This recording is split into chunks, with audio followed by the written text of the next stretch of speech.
You've arrived. Whatever led you here, let it rest now. The pressure to keep up, to fix, to become, you can set it down. This is not a lecture, not a lesson. This is a return. To breath, to blood, to the beginning. Maybe you're here to sleep. Maybe you're here to find silence. Or maybe, like so many of us, you're just looking for something that feels older than noise and gentler than the world has been. This is where that begins. We'll go far back, before the first tools, before the first walls, to the moment when life arrived in blood and cry, and how we, impossibly, survived it. This story is slow on purpose. It's meant to be felt, not finished. So if you fall asleep while it's playing, that's okay. If you pause and return later, we've divided the story into chapters. You can always find your way back, like stepping onto an old path.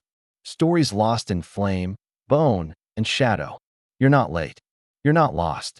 You're exactly where you need to be. And if, by the end, something inside you feels softer, if something forgotten begins to glow again, support Ancestors' whisper.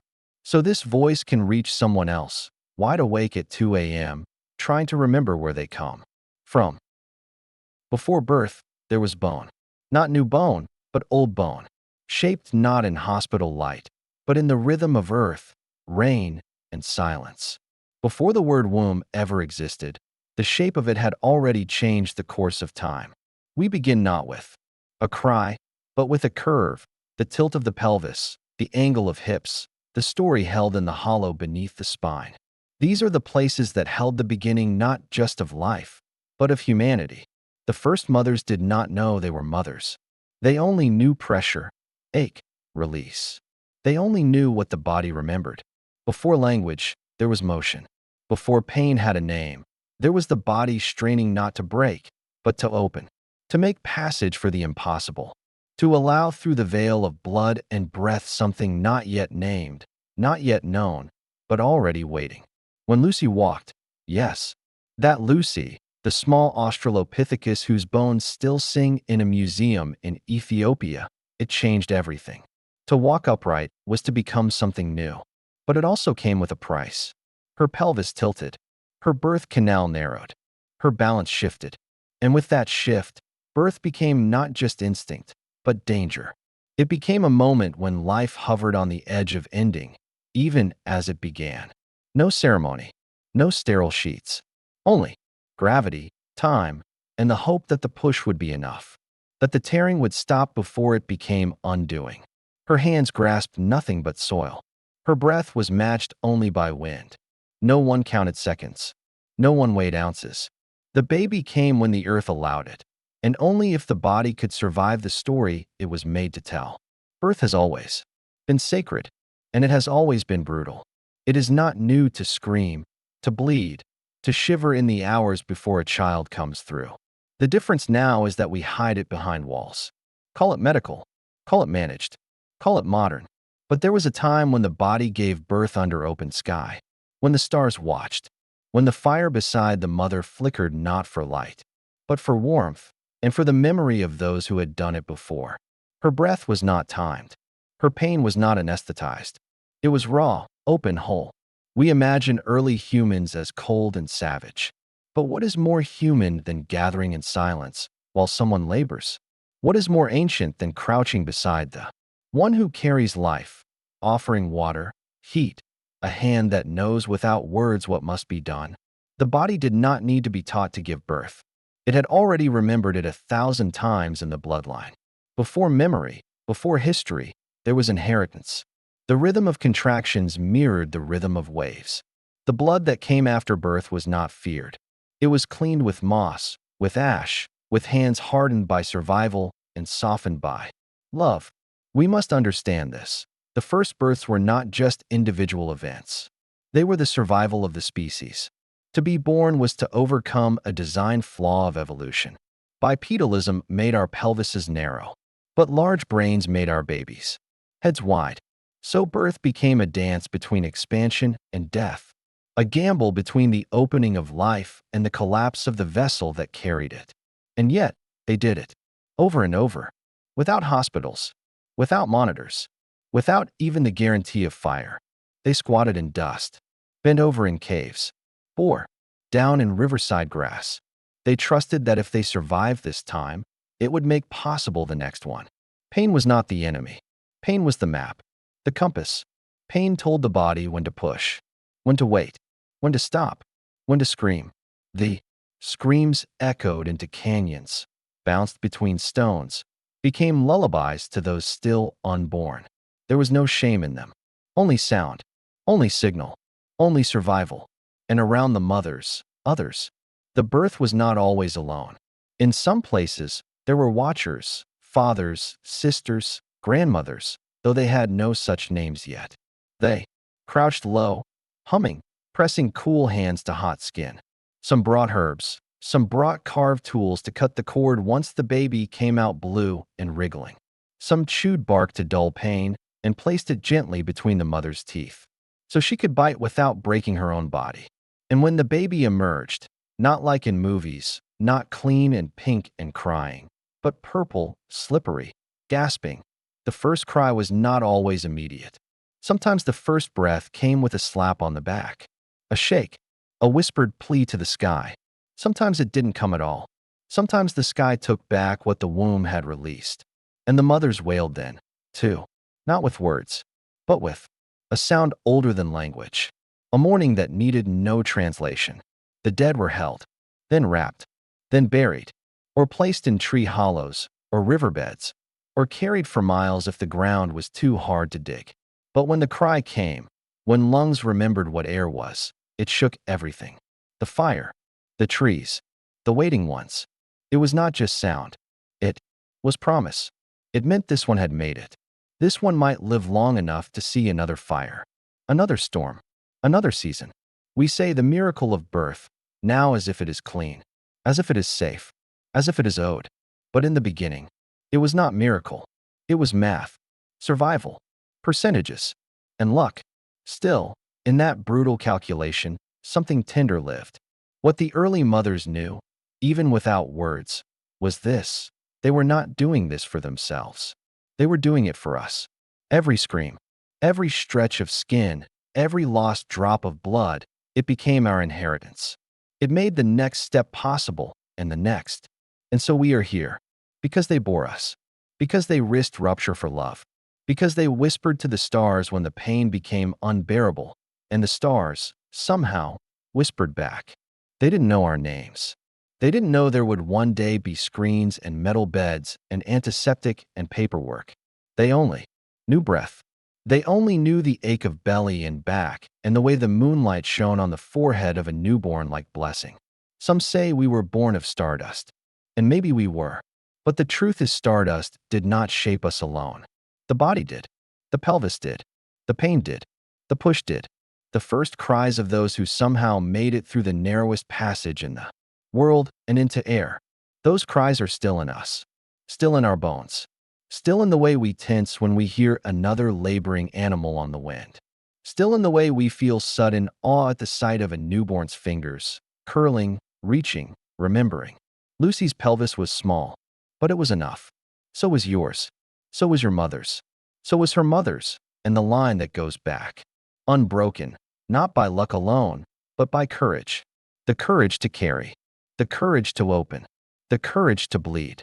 The courage to keep going. And when they laid down after the birth, after the cord was tied with sinew or hair or dried vine, after the baby suckled or cried or slept, when they laid down, they did not rest in beds. They rested on earth, wrapped in furs, warmed by fire, watched by the same stars we see now. The same stars that once watched the first body make room for another. The same stars that still remember the shape of the pelvis, the angle of the breath, the sound of the first cry. That sound is still in the wind, still in the hush of night, still in the beating of your own heart when you hold someone too small to speak and too sacred to explain. We begin here, not with stories carved into walls, but with stories carved into bone. Before there were names, there were mothers. They did not call themselves such. The word did not yet exist. But the ache did, the ash did, the blood did, the carrying did, the ache in the hips, the stretching of skin, the softness of the belly, becoming harder with each passing moon. These were the signs, the symbols, the body preparing for something it could not yet imagine, another life trying to come through. We move now from Lucy to her daughters, not just her literal offspring, but the many forms of human that followed, each one more upright, each one more complex, each one bearing the same risk, to bring forth a child from a body that was still, learning how to open wide enough to survive its own brilliance. Australopithecus gave way to Habilis. Habilis gave way to Erectus. Erectus gave way to us. But the mothers were always there. Invisible, unnamed, but always there. They squatted in the dust of what we now call Tanzania, in the shaded groves of what we now call South Africa, beside the flowing streams that would one day be the Indus, the Nile, the Danube. Their footprints were shallow because they never stood still for long. Only when labor came did they drop low, breathe deep, bring their hands to the ground to steady the weight of pain, and push. These mothers knew nothing of hormones, nothing of centimeters dilated, or cervixes effacing, or fetal heart monitors. But they knew rhythm. They knew that the pain came in waves. They knew to breathe through the scream, to dig fingers into soil, to chant, or hum, or bite the leathered edge of a skin pouch until the moment passed. There were no epidurals. There was no surgery. There was only body and breath. Only the wind, the warmth of fire, and the old ache of being alive. The fire mattered. We do not know exactly when humans first tamed it. Some say 1.7 million years ago. Some say later. Maybe it flickered beside the feet of Homo erectus. Maybe it was stolen from lightning. Maybe it was begged for from the gods. But once fire stayed, it stayed. And it changed everything. No longer did the mother have to labor in darkness. The red flicker could warm her back, could drive away predators, could cook the roots she would need after, could comfort the child born slick and squirming beside it. Imagine her now, one of them, Homo erectus, laboring beneath a canopy of stars, her knees pressed to the earth, her breath growing short, her belly tightening in pulses, her palms flat to the ground as the child inside begins to shift. Down, down, down, then stuck, then the push again, then the tearing, then the roar not of lion or storm, but of a woman bringing forth life through pain she does not run from because she cannot, because this is what her body was shaped to do. And then a silence, the moment between worlds, before the child gasps, before the mother breathes again, before life confirms it has passed through the gate and landed here. And she is not alone. Maybe her sister is there, her partner, her elder, someone who came before, someone who watches the crowning of a head with quiet reverence. They do not speak. They do not need to. Silence was the first midwife. Instinct was the first doula. Fire was the first god. And yet, it was not always joy. Sometimes the head was too large. Sometimes the mother bled out. Sometimes the child never breathed. These are truths we must hold with tenderness. The line that leads to us was not paved with perfection. It was paved with loss, with repeated attempts to survive. That narrow passage, with bones broken in birth that never healed, with mothers buried under stone cairns, while their babies were passed to other arms. Still, they kept going. The ache was not enough to stop them. The ash that stained their legs after labor, the mix of blood and dirt and fire soot, became their badge, their initiation, the first cloak of motherhood. Not soft, not pink, not celebrated, but real. Real in a way that cannot be forgotten. There were no lullabies, but there were sounds, humming, low rhythmic tones to calm the newborn's startled heartbeats. Maybe they mimicked the sound of rainfall, the crackle of fire, the mother's own breathing pattern. Maybe the child recognized it from the womb, from the dark drum cave it had just left. And the placenta, oh, the afterbirth. It was not discarded with gloves and sheets. It was sacred, not because they had religion, yet, but because they understood balance. The placenta was the twin, the shadow, the second thing born. They buried it sometimes, returned it to the earth, with stone markers, or left it in trees, or fed it to scavengers in ritual acceptance of life's cycle. It was not waste. It was a piece of the story, a piece of her. Mothers in those times did not hold calendars. They held time in their bellies, in their bodies, in the swell of the moon and the change in their own scent. Their sense of time was cyclical, not linear. Pregnancy was marked not by weeks, but by dreams, by changes in hunger, by the way animals looked at them, with more caution, with more reverence. Some say the first gods were women, but perhaps it is truer to say the first god was pain. Pain that led to birth, pain that was survived, pain that gave us all a chance. The mother survived, then the species did. We owe them more than we can name. These women, who gave birth, not in sanitized rooms, but in forests and plains, who washed the blood from their legs with cold stream water, who fed their babies from chests still aching from labor, while listening for predators, while stoking fires, while watching the sky. Imagine being one of them. 1 million years ago, you have just given birth. Your child is safe, is warm in the sling of your skin and fur wrappings. You lie beside fire. You ache everywhere, but you are alive. Your baby is alive. You do not know the word triumph, but you feel it, like a river running under your ribs. The men may have hunted, the elders may have taught, but the mothers carried time forward. They were the bridge between what was and what will be. And they did it with no audience, no applause, only the watching stars, only the whisper of fire, only the curl of their own child's fingers around theirs. And in the morning, they rose, bled, stretched, fed, gathered roots, wrapped the child tight, breathed in, breathed out, returned to life. Because that, too, was sacred, not just the birth, but the day after. These were the mothers of the ache and ash, the ones who bore the weight of pain and passed it down not as curse, but as gift, as story, as memory, as resilience in the bloodline, as a whisper in our bones that still says, you come from strength, you come from fire, you come from someone who screamed and didn't run, you come from someone who bled and still stood up, you come from someone who once looked at a newborn under open sky and knew it was worth everything. Before language, before gods, before we even shaped stone with intention, there was this, the narrow gate. A place not made of wood or metal or bone, but of breath and blood and risk. It was not carved by hands, but shaped by time, by the slow push of evolution, by the trade-offs that let us walk, let us think, but also made it harder to be born. Before us, there were others who did not pass through it in the same way. Quadrupeds, for example, could give birth with ease, with wide hips and simple mechanics.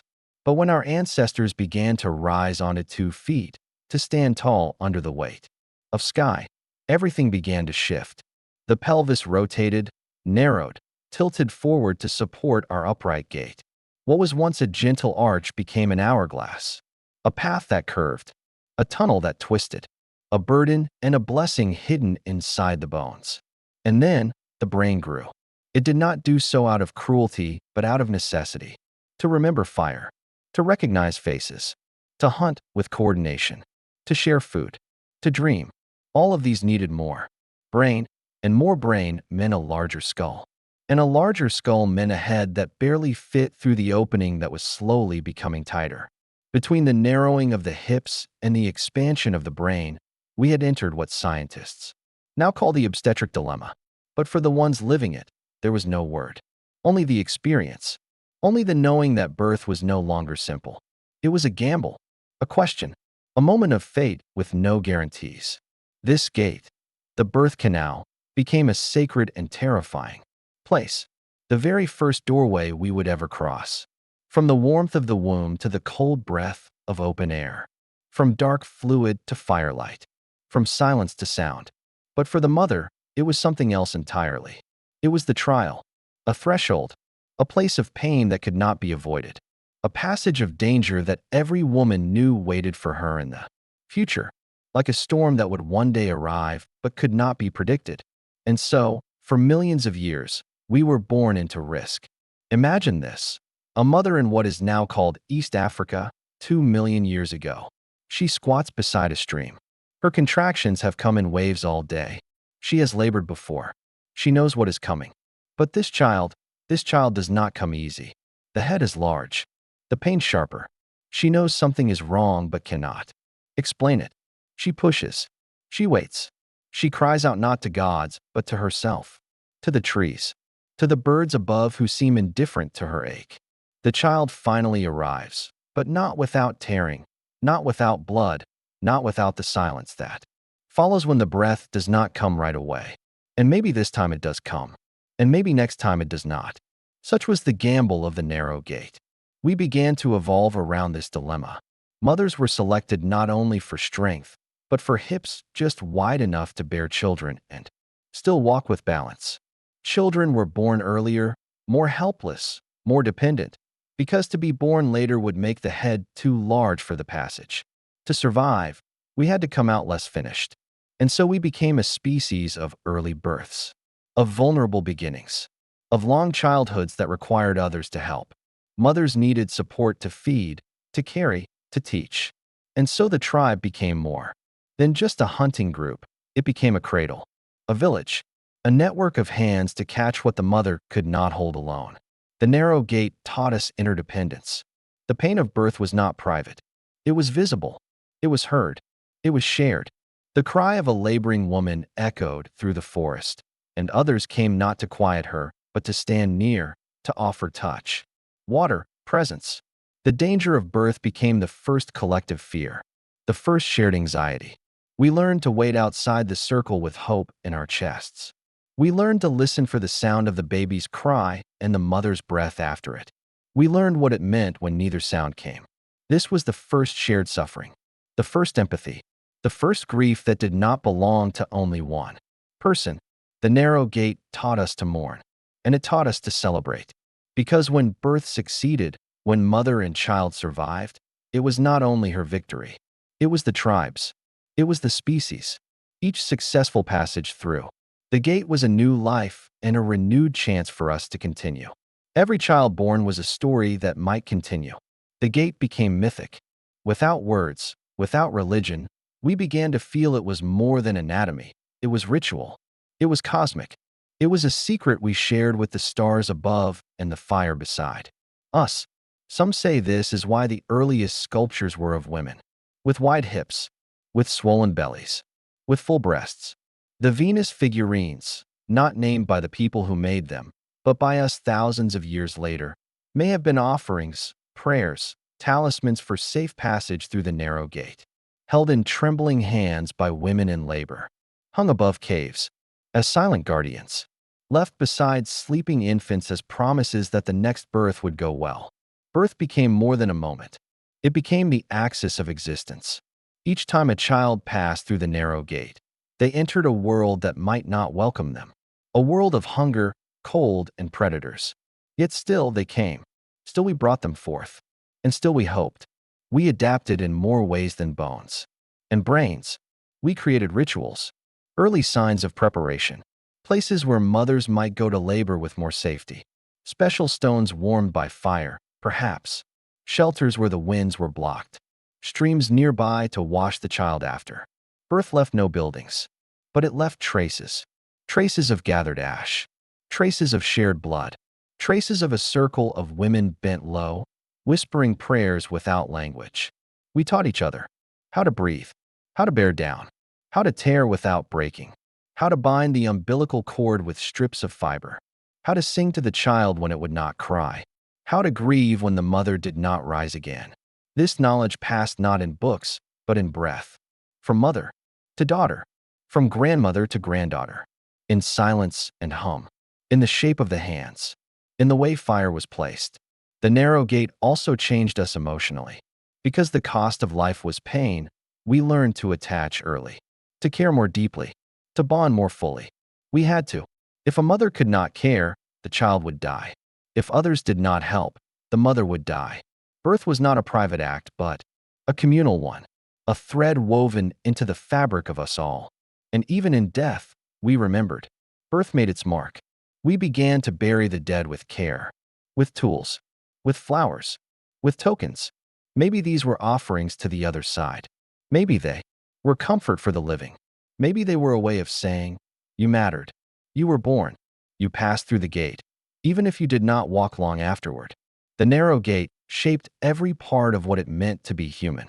Our brains, our pelvises, our hearts, our cultures, all grew around this one central conflict. To be born, we must suffer. To give birth, we must risk. All because we stood up and dared to think more clearly. All because we chased the fire and shaped the stone. All because we wanted more than instinct. And yet, through all of it, mothers continued to kneel in dirt and bear down. Fathers continued to pace outside fires and wait for the sound. Elder women continued to whisper knowledge into the ears of the young. Babies continued to pass through the threshold and blink into the world, where the stars did not seem above them but within. We survived not because we conquered the narrow gate, but because we learned to bow before it, to respect it, to prepare for it, to sing through it, to mourn beside it, to find meaning in the moment that nearly broke us. You, who listens now, you are here because someone passed through that gate, because someone screamed and did not give up, because someone held the edge of death and came back with you in their arms. This is not metaphor. This is the truth you are made of. You are not soft. You are not accidental. You are the product of resilience forged in blood and ash. And when you were born, the world changed. Not all at once, not with fanfare, but in the way a fire changes a shadow, in the way a heartbeat changes a silence, in the way the narrow gate opens and opens again, never quite the same way twice. They were born where the smoke curled low, where embers whispered into dusk, where ash floated like soft snow across skin not yet given a name. Fire was not just light then, it was breath, it was safety, it was memory. Everything that came before. Fire had been scattered, vulnerable, wandering, but once fire arrived, birth came closer to the hearth. And with it, something new, choice. Before the flame, a mother labored wherever her body fell, beneath trees, beside rivers, under stars, with wind howling and predators circling. There was no boundary between her and the wild. But the flame, the fire, gave us something sacred. It gave us the ability to stay. And so, we began to choose. To give birth beside warmth. To bring life into light rather than into cold unknowns. Fire made the nights less long, made the cries of newborns less sharp against the dark. With fire, we could hold the night in our hands and soften it. Babies came into the world not only through the narrow gate, but now through a veil of smoke and spark, a primal baptism of sorts. Heat licked at the edges of the cave. Women swayed. Something was different now. They were not just giving birth, they were guarding it. Fire taught us that danger could be kept at a distance if we dared to tend it long enough.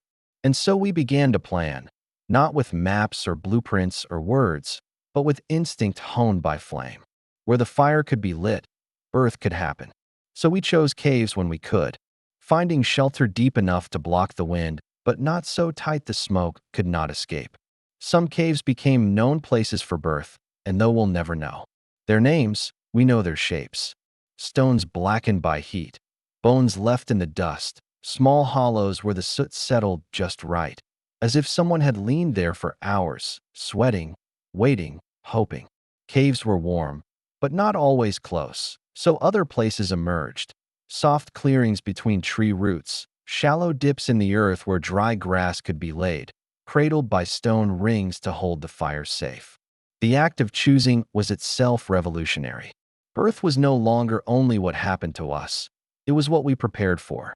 The smoke rising above a camp signaled not just survival, but intention. A mother is near, the child is coming, the fire must stay lit all night. Men gathered wood not only for warmth, but for birth. Women circled not only for company, but for protection. The perimeter widened, not of territory, but of care. The smoke that stung the eyes also softened the air, wrapped around us like a shawl. In its veil, the blood did not steam as quickly, and the infant did not shiver as deeply. Maybe the smoke numbed the pain. Maybe it cloaked the scent of labor from hungry things beyond. Maybe it blurred the edges of fear, just enough to get through.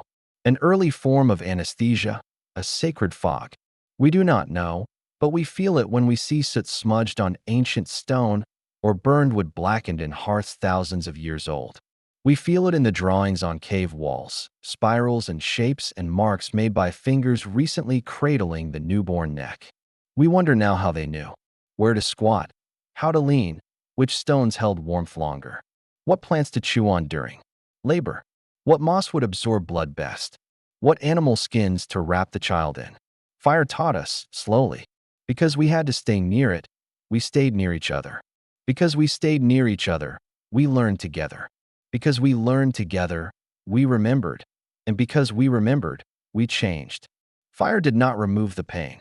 It didn't widen hips or shrink skulls. It didn't end the risk.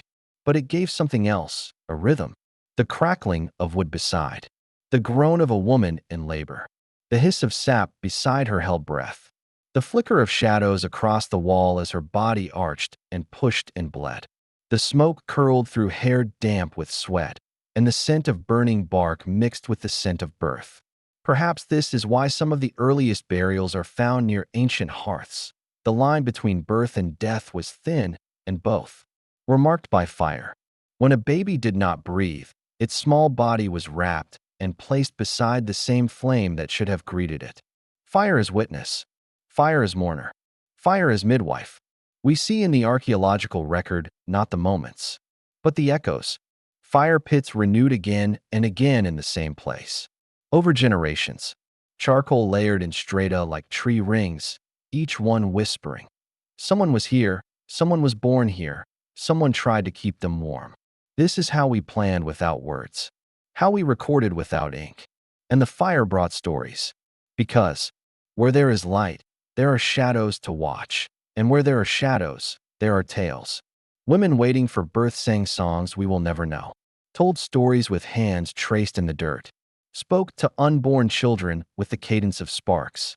The fire became the first theater, the first altar, the first classroom.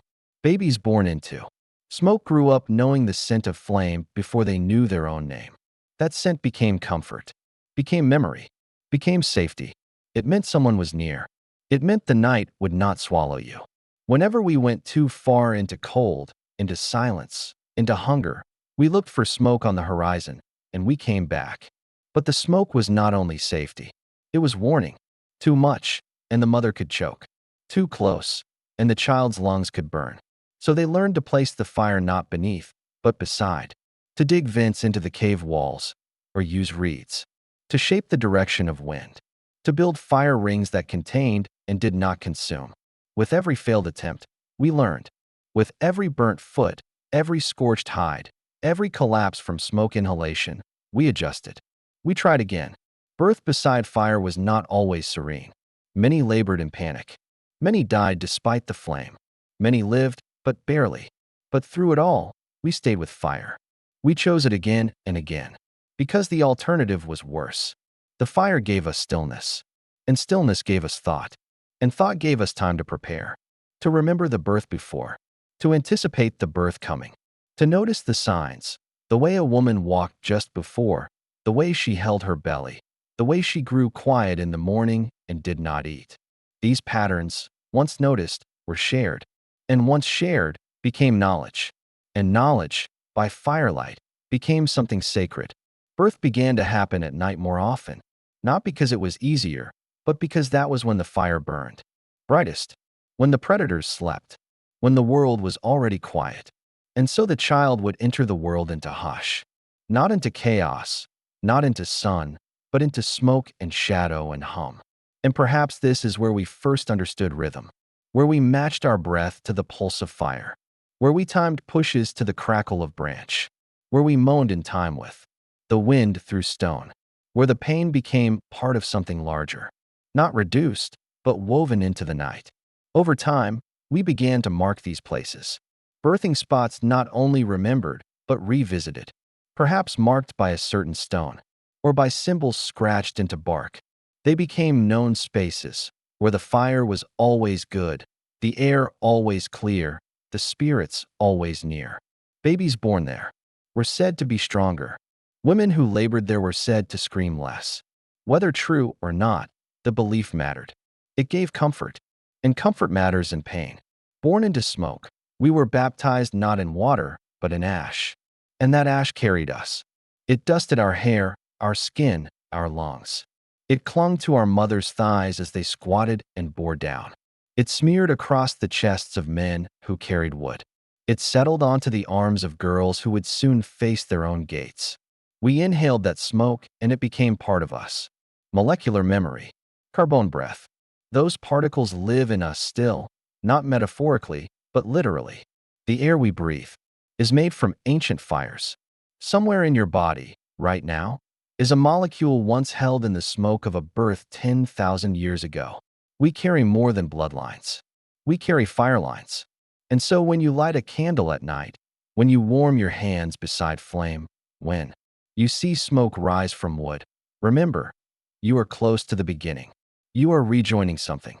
Not just comfort, not just ritual, but the place where we chose to be born. With intention, with care, with others near. Fire did not make us human alone. It allowed us to be born again and again, in warmth, in safety, in smoke. You were born into smoke too, in your own way. In hospitals or homes, in heat or pain, you too came through the gate with someone tending the flame, an overhead light, a heartbeat monitor, a voice saying push. The technology changed, but the instinct did not. And tonight, as you sit near this gentle narration, as you rest, as you close your eyes, you are returning to that place. Returning to the smoke. Returning to the warmth. Returning to the knowing that you were always carried, always guarded, always chosen. It is a question so old we forgot to ask it. Who was there? When the cry began, when the first pain struck deep, when the blood made its way down the thighs and the fire was still low, who knelt near the mother's side? We will never know the names, but we can feel their presence like shadows burned into stone. Not every woman gave birth alone. Sometimes there were soft hands. We know this not from bones, but from patterns in behavior, in memory, in instinct. Today, even when untrained, people reach toward a laboring woman, instinctively helping, catching, holding. We do not do this because we were taught in school. We do this because it was always done. Perhaps the first watchers were mothers themselves, older ones who had already passed through the narrow gate and lived to tell the tale. Perhaps their own memory of birth pain lived so loudly in their bones that they could not sit still when they saw the signs in another. Maybe they watched from behind trees, not wanting to interfere, but unable to walk away. Maybe they came only when the screams rose, or when the silence fell too sharply. Maybe they whispered songs into the wind, hoping their voice would reach the mother just enough to hold her steady. Or maybe they were sisters, younger, frightened, but loyal.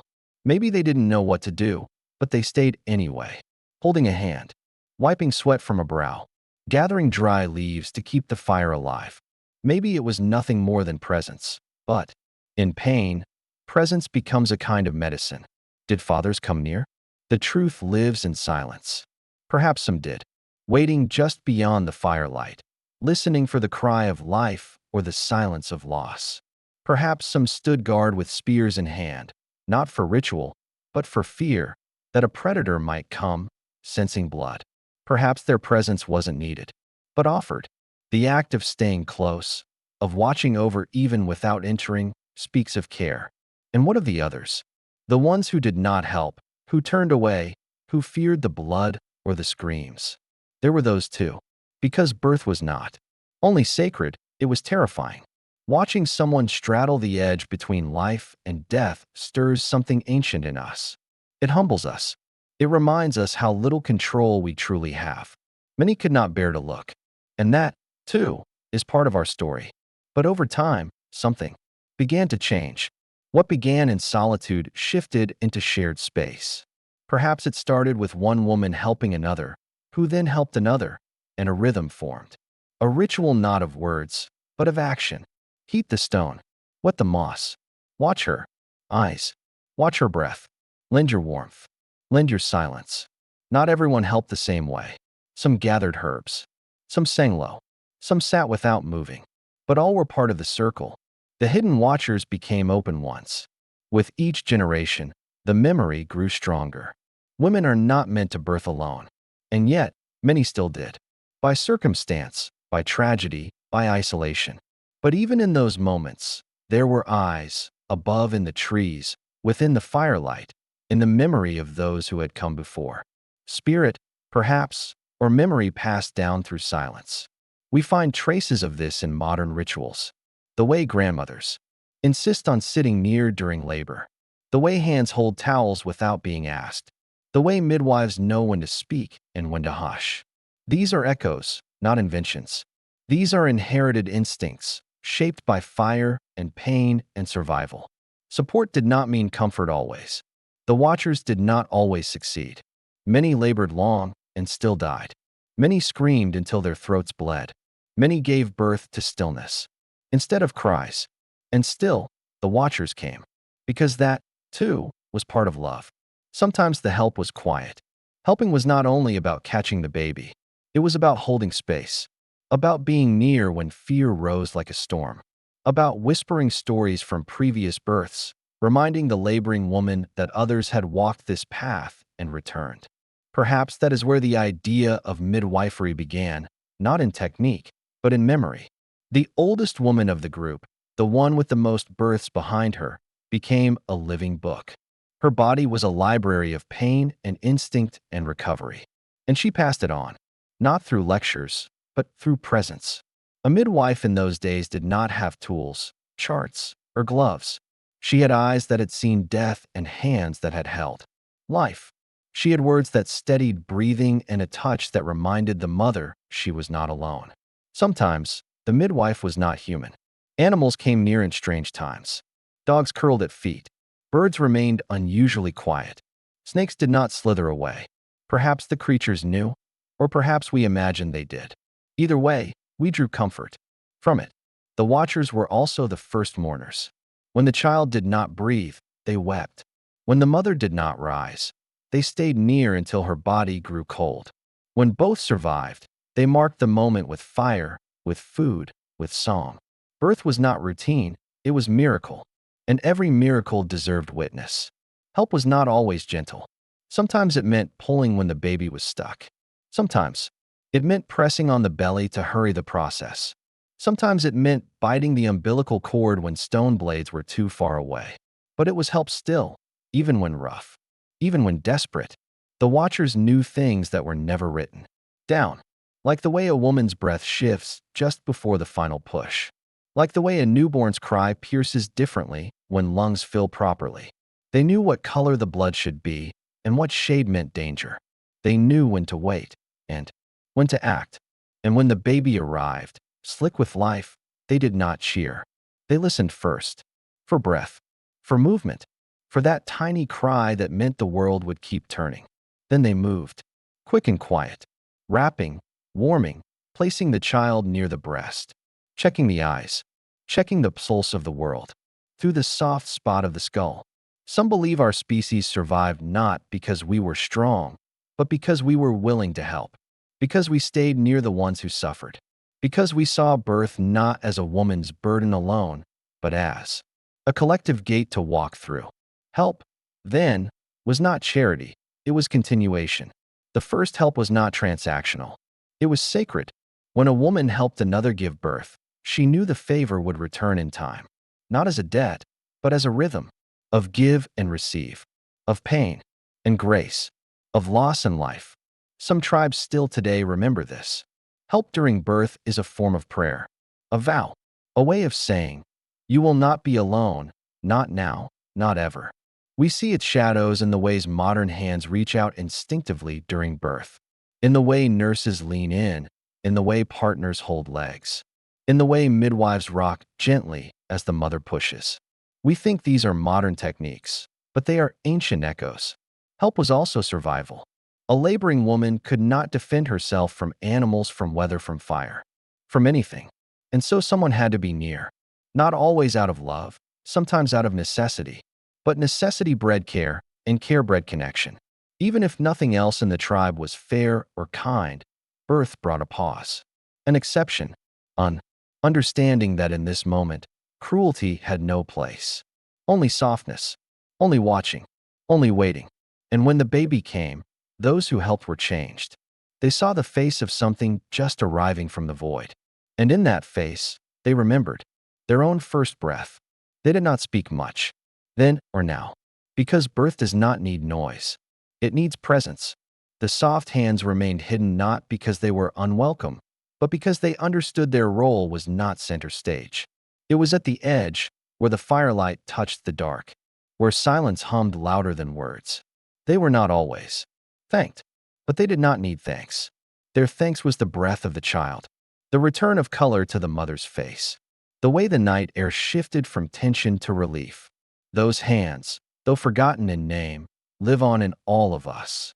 In the way we care, in the way we stay, in the way we reach without thinking. You are here tonight because someone once reached for someone else, because someone sat near a fire and waited, because someone said, "I will be here, even if I do not know what to do." And now, you hold that memory, even if you never knew it, even if you never gave birth, even if you were never there. You are part of that circle, still watching, still waiting, still ready to reach. Before language, there were gestures. Before words, there were rhythms. And before ritual had names, it was simply motion. Repeated, remembered, passed down not through speech, but through doing. When birth came, as it always did, the body moved with memory that had no alphabet. The mother leaned where others had leaned before. Her hands found the ground in a shape shaped by thousands before her. Her pain followed the path already carved in fire and instinct. And when the baby came, slick with water, blood, and breath, the tools came too, not from toolkits, not from instruction, but from earth itself. They were not inventions. They were invitations accepted, leaves large enough to hold warmth, cradling wet life until arms were ready, shells sharp enough to cut, smooth enough not to tear, vines strong enough to tie, soaked in ash or steam or honey to guard against rot. And water, always water. Rivers not just for drinking, but for cleansing. Falling water to soothe laboring backs. Still pools to wash the newborn and the torn skin. The earth held everything, and they used it, not as owners, but as listeners. Imagine a woman crouching near a low fire, the baby between her legs, breath shaking. Her palms press into soil for balance, and someone, maybe her sister, maybe no one, places a flat stone under the baby to keep it from dirt. The stone is warm, taken from near the flame. Maybe it smells faintly of smoke. Maybe it hums with the heat of survival. Then, a shell, shaped by time and tide, is passed hand to hand, dipped in water, wiped clean with moss, and brought to the cord. The cut is not swift, not precise, but enough. The cord releases. The baby is now separate, but still sacred. The blood comes next, not in panic, but in flow. There is no screaming, only watching. The leaves come in now, pressed to wounds, packed to slow the red, rubbed with resin or sap or mashed roots. Perhaps someone found that chewing a certain leaf made the pain soften, or that a bark tea quieted shaking. No one knew the words for these things, but they knew the effect. So they kept using them. Maybe the bark was peeled at dusk, when its spirit was calm. Maybe the roots were dug only after rain. Maybe the herbs were guarded by the older ones, handed down like songs. We imagine rituals needing temples, but birth rituals began with nothing but need. A shape of the hand, a tilt of the head, a way of folding cloth or fur around a newborn so that it wouldn't cry from cold. Ashes from sacred fires drawn in a circle around the birthing place to keep insects and spirits away. Perhaps small stones were arranged near the woman's feet, not for meaning, but for grounding. Perhaps the umbilical cord was not discarded, but buried, returned to the soil like a seed. Maybe they planted over it, not because of science, but because it felt right, to put back what came through the body. Maybe the placenta was placed near tree roots. Maybe they believed trees grew stronger when fed with birth blood. Or maybe they didn't believe at all. Maybe they just did it. The tools were not always gentle. A shard of obsidian could be a knife. A sharp stick could split cord or stir herbs. Moss packed into torn skin might sting, but save a life. Smoke from dried leaves waved across the body might have been both antiseptic and sacred, chasing away fever and shadow. Aloe crushed between palms and rubbed on the belly after birth. Cooling, holding, telling the body it was time to close again. Perhaps river clay was used to seal wounds, or simply to mark the new mother as changed. Not decoration, Not vanity, just a sign to the world. Something powerful has passed through this body. The water used wasn't just for washing. Water was memory. Water was a witness. The stream where many women had bathed their newborns became sacred not because someone said it was, but because it had held the first breath of too many lives to count. Perhaps they believed spirits lived there. Perhaps they whispered to the river as they dipped cloth in it, asking it to carry pain away. Perhaps they watched how deer drank from it, how birds landed nearby, and took that as a sign the water was safe. Their rituals were built not on rules, but on watching, paying attention, listening to what worked.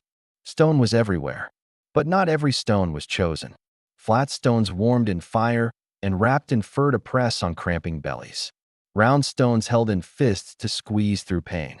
Smooth stones placed under the neck so the mother could rest between contractions. Perhaps even stones kept near during birth, then carried for years as protection or memory. The child was born, and this stone was there. So it stayed, never explained, never let go. Blood, too, was not feared the way we fear it now. It was not hidden. It was honored, not with flags or songs, but with silence, with care, with slowness. Blood was part of the ritual. It meant something had been given. Something had arrived. No birth without blood. No life without loss. So they watched it, not clinically, but attentively. The smell of it, the color, the way it moved told them everything. Perhaps it taught them when to worry, when to pray, when to stay. And sometimes there were no tools, only hands. And not always clean hands, but hands that meant no harm. Hands that had dug roots, scraped hides, carved meat, and still knew how to cradle life. The same fingers that twisted vines now wiped newborn skin. The same palms that sharpened stone now supported heads too soft to hold themselves. Up close, everything was instinct. Down to the way they tucked the newborn between breast and arm. Down to the way they breathed in time with the baby until the baby breathed on its own. Tools came later, refined, shaped, decorated. But in the beginning, they were just things found, tested, remembered. The edge of a broken bone that could split cord. The thigh bone of a deer that made a good cradle. The bark of a certain tree that soothed fevers when boiled. The warmth of sun-heated stones wrapped in furs to keep baby from cold wind. No one taught them this with words. They learned through rhythm, repetition, how the older woman placed the leaf, how she hummed as she rubbed the sap, how she watched the baby's chest rise and fall and nodded. Those rhythms became law. Later, they would be ritual. But first, they were survival. Some rituals, we know, lasted beyond necessity. Maybe they rubbed certain herbs not because they worked, but because they always had. Maybe they cut cords at a certain angle because a woman once said it saved her baby. Maybe they tied a piece of bark to the baby's ankle because an ancestor dreamed it would protect against storms. Maybe none of it was true, but it didn't matter. It was done, because that, too, is what tools are, not just objects, but acts, repeated through love and fear. Over time, the tools grew more sacred. The same shell used to cut all the children's cords became worn, polished by blood and time. Kept in a pouch, wrapped in animal skin, a family relic older than memory. Stones once placed near a birth became talismans, worn around necks, not for fashion, but because they had seen the beginning of something. They had been there. And when they moved, migrated, tools were what they carried. First the baby, then the water, then the stones, then the pouch with the shell, then the leaves dried and tied in bundles. The birth bundle, the survival bundle, the memory. So the question isn't what tools did they use. The question is how did they know? And the answer is they remembered, not with mind, but with body, with repetition, with eyes that watched and hands that did, with silence. Today, we use stainless steel and latex gloves. But somewhere deep in the muscle, we still know how to warm a stone. We still know how to hush a room when life arrives. We still place the child on the chest, still wait for the cry, still hold the mother's hand. That is the ritual now, not what we use, but how we are. There were nights when no sound came after the storm of labor. No tiny breath, no shudder, no wail that marked the beginning of a new heartbeat. The fire still burned. The leaves were still wet with water. The stones were still warm from the heat that was meant to welcome life. But there was only stillness. A stillness so deep it pressed against the skin of everyone nearby. It is easy to speak of birth as beginning, but some births were endings, and some were never allowed to begin. At the center of every tribe, every band, every family, there were quiet places. Not sacred because of joy, sacred because of grief. And grief, in those times, had no words. Only gestures. Only the way a mother sat longer than the others. Only the way her hands trembled days later when she touched the bark of a certain tree. Only the way others avoided saying the name she had once whispered to the belly. No graves were marked. No stones carved. But the ground remembered. The blood soaked into it. The tears, too. The silence, most of all. Not all women returned from birth. The body opened as it must, but did not close. The fire could not stop the bleeding. The herbs did not calm the fever. The waters did not cool the shaking. They did what they could. The hands pressed. The leaves bound. The prayers, if there were any, rose like smoke. But some mothers gave all they had, and still it was not enough. Maybe it was the angle of the baby. Maybe the weakness of the body. Maybe hunger. Maybe bad luck. They did not say it out loud, but they knew. It was the price sometimes paid for bringing life. To carry, to labor, to open, to suffer, and then to vanish. And the others who watched, they learned to sit with it. Without fixing, without explaining. Some took the child, if the child survived. Some held the mother's cooling hand and closed her eyes. Some sang low songs, not to soothe, but to mark the passing. One voice humming a note too old for memory. A note shaped like ash. A note shaped like absence. And when it was the child who did not survive, when the body came out too small, or too soon, or tangled in ways the hands could not fix, there was no scream of joy, no laughter, no naming, only the sharp air of a hope crushed before it had time to bloom.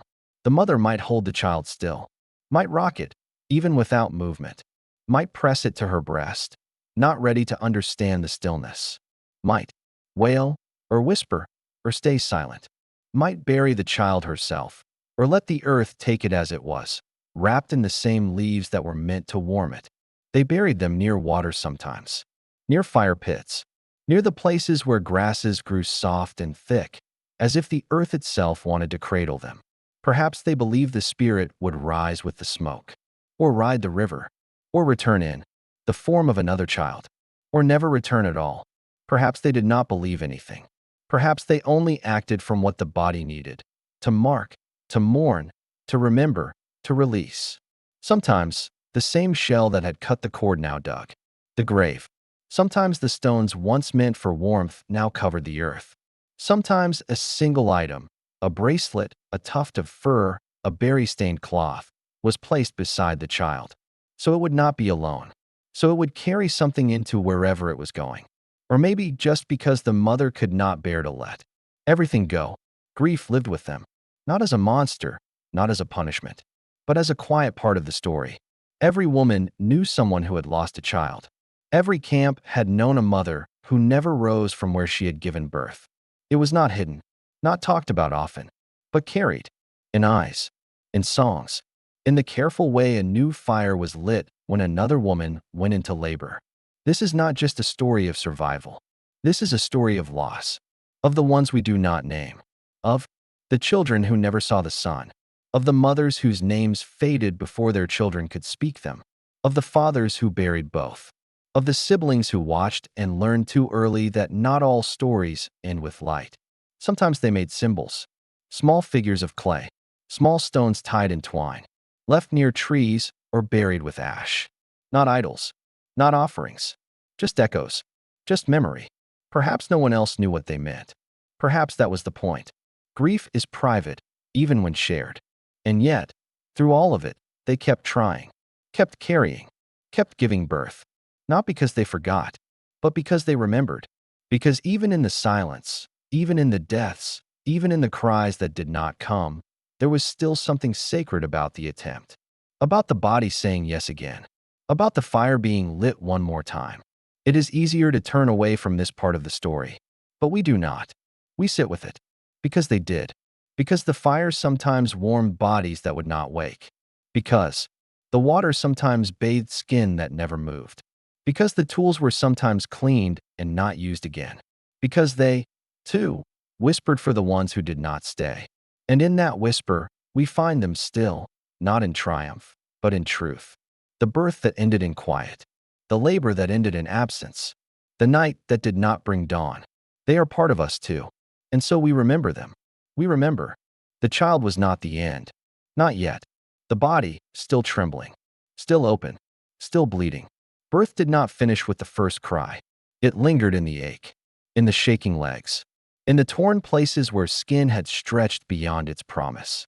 The afterbirth came next. Not sacred. Not celebrated. But necessary. A second labor. Quieter. Perhaps less painful. Perhaps more dangerous. The cord went limp. The womb contracted again. And from deep within, the body expelled what was left. The placenta. The twin of the child. The part that fed and held. The part now finished. In some camps, it was buried. Soft earth pressed over warm blood, as if to return nourishment back to the ground. In others, it was left for the animals. Not carelessly, but as a gesture, as a release. Some whispered it carried spirit. Some feared it carried death. And in some places, they burned it. Wrapped in leaves. Set near fire. The scent rising like memory. There is no single answer. Only the trace of patterns. Only the slow shaping of belief. The mother, meanwhile, was watched. Not always helped, but watched. Her breathing measured by instinct. Her pulse felt in the color of her lips. Her strength tested by how she spoke. If she spoke. At all. Sometimes she rested in silence. Her head on fur. Her eyes half closed. Holding the child. If the child lived. Staring at the fire. As if the flames knew something. Sometimes she wept. Not from grief. But from exhaustion. From the collapse of everything that had held her together. Until now. The women nearby did what they could. A cloth soaked in water. A hand on her shoulder. The offering of food. The hush of a lullaby meant more for her than for the child. They waited to see if the bleeding would stop, if the shaking would still, if she would sleep, if she would wake. Some did not. Slowly, the warmth drained. The lips paled. The breath thinned. The child placed to the side. The fire flickering in a wind no one felt. Her hands relaxed. Her eyes fixed on something beyond. This was not unexpected, but it was never easy. They carried her, body and blood together, wrapped in what they had, in furs, in cloth, in branches if needed. The ground opened again. That same day, or the next, the child might be carried away, or kept, or suckled by another mother if one could be found. But the fire remembered. Her smoke joined it. Her scent lingered in the ashes. Others healed. Not quickly, not fully, but enough. The bleeding stopped. The soreness faded. The breath deepened. Days passed, and the mother began to move again. First, to sit, then to eat, then to rise. Her gait changed. Her strength returned slowly. Her body reshaped into something both broken and stronger than before. She was no longer the same. And yet, she was. She held the child with both fear and pride. Checked for breath every moment. Moved as if any sudden step might break something. Hidden. And all around, the others watched. Some in reverence. Some in relief. Some with the distant echo of their own birthing days remembered in silence. And the fire stayed. Never far. From the first scream to the last breath. From the slick cord to the open wound. From the hushed moments after to the long hours before sleep. The fire was there, crackling softly, giving light, giving heat, giving company when no one else spoke. The fire bore witness. It warmed the wet cloth. It heated the broth. It scared the beasts. It lit the faces of those who had seen too much. Too soon. Too raw. There were no beds. Only soft ground. Fur. Piles of leaves. Woven mats. Stones near fire. Some mothers lay for days. Others rose too soon. Some bled longer than they should. Some shook without stopping. They did not know of infection, of sepsis, of anemia, of hemorrhage. But they knew danger. They knew when the breath was wrong. When the skin turned cold. When the eyes went hollow. They had no words for it. but their gestures were fluent. Perhaps they hummed songs low in the night. Perhaps they pressed herbs to the belly, not knowing the names, only the smells, only the warmth. Perhaps they rubbed oil from nuts or seeds over wounds. Perhaps they prayed, or sat in silence, or did nothing, because nothing could be done. Some believed the placenta must be buried where the moon could see it. Others said it must be kept away from dogs, from spirits, from curious children. Some thought the mother should not speak until the third dawn. Some thought the child should not be named until the mother walked again. Some said nothing, because belief was still forming, like smoke, shifting with every wind. And the men? They stood nearby, mostly, not always, rarely helping, but not absent, listening to the cries, holding other children, tending fire, watching sky, their helplessness quiet, their hearts louder than their hands. They, too, knew what could be lost. When the mother finally stood again, it was not with celebration, but with awareness. Awareness of the threshold crossed, awareness of what the body had done, and what it had survived. And when she sat by the fire again, not as one recovering, but as one returning, she was different, seen differently, held differently, maybe respected, maybe feared, maybe both, because the fire had not taken her, because the bleeding had stopped, because the afterbirth had passed, because the cries had come, because she was still here. The child swaddled in old cloth, nursed with cracked skin, touched by hands that knew both loss and hope. The fire still burning, the smell of ash, the slow return of laughter. Or not. Laughter came slowly, and when others gave birth later, they asked her, nodded to her, looked to her, not with words, but with the glance that said, you know, you lived, you remember. And she did. The placenta, the blood, the firelight, the risk, the waiting, the days after, the pain, the healing, the love. She remembered. Hunger was the first cry, the first language. Before words, before reason, before memory, there was need. The child rooted for warmth, for rhythm, for sweetness not yet known as sweet, but known in the body. A need that pulsed from the gut to the throat, from the throat to the mouth. Opening, gasping, searching. The mother felt it too. A fullness, a pressure, a throb deep in the breast, a swelling that told her the time had come. Milk was not just food. It was future, liquid time, pulled from bone and blood, transformed into softness, into survival. The child suckled, not always right away, not always easily, but eventually.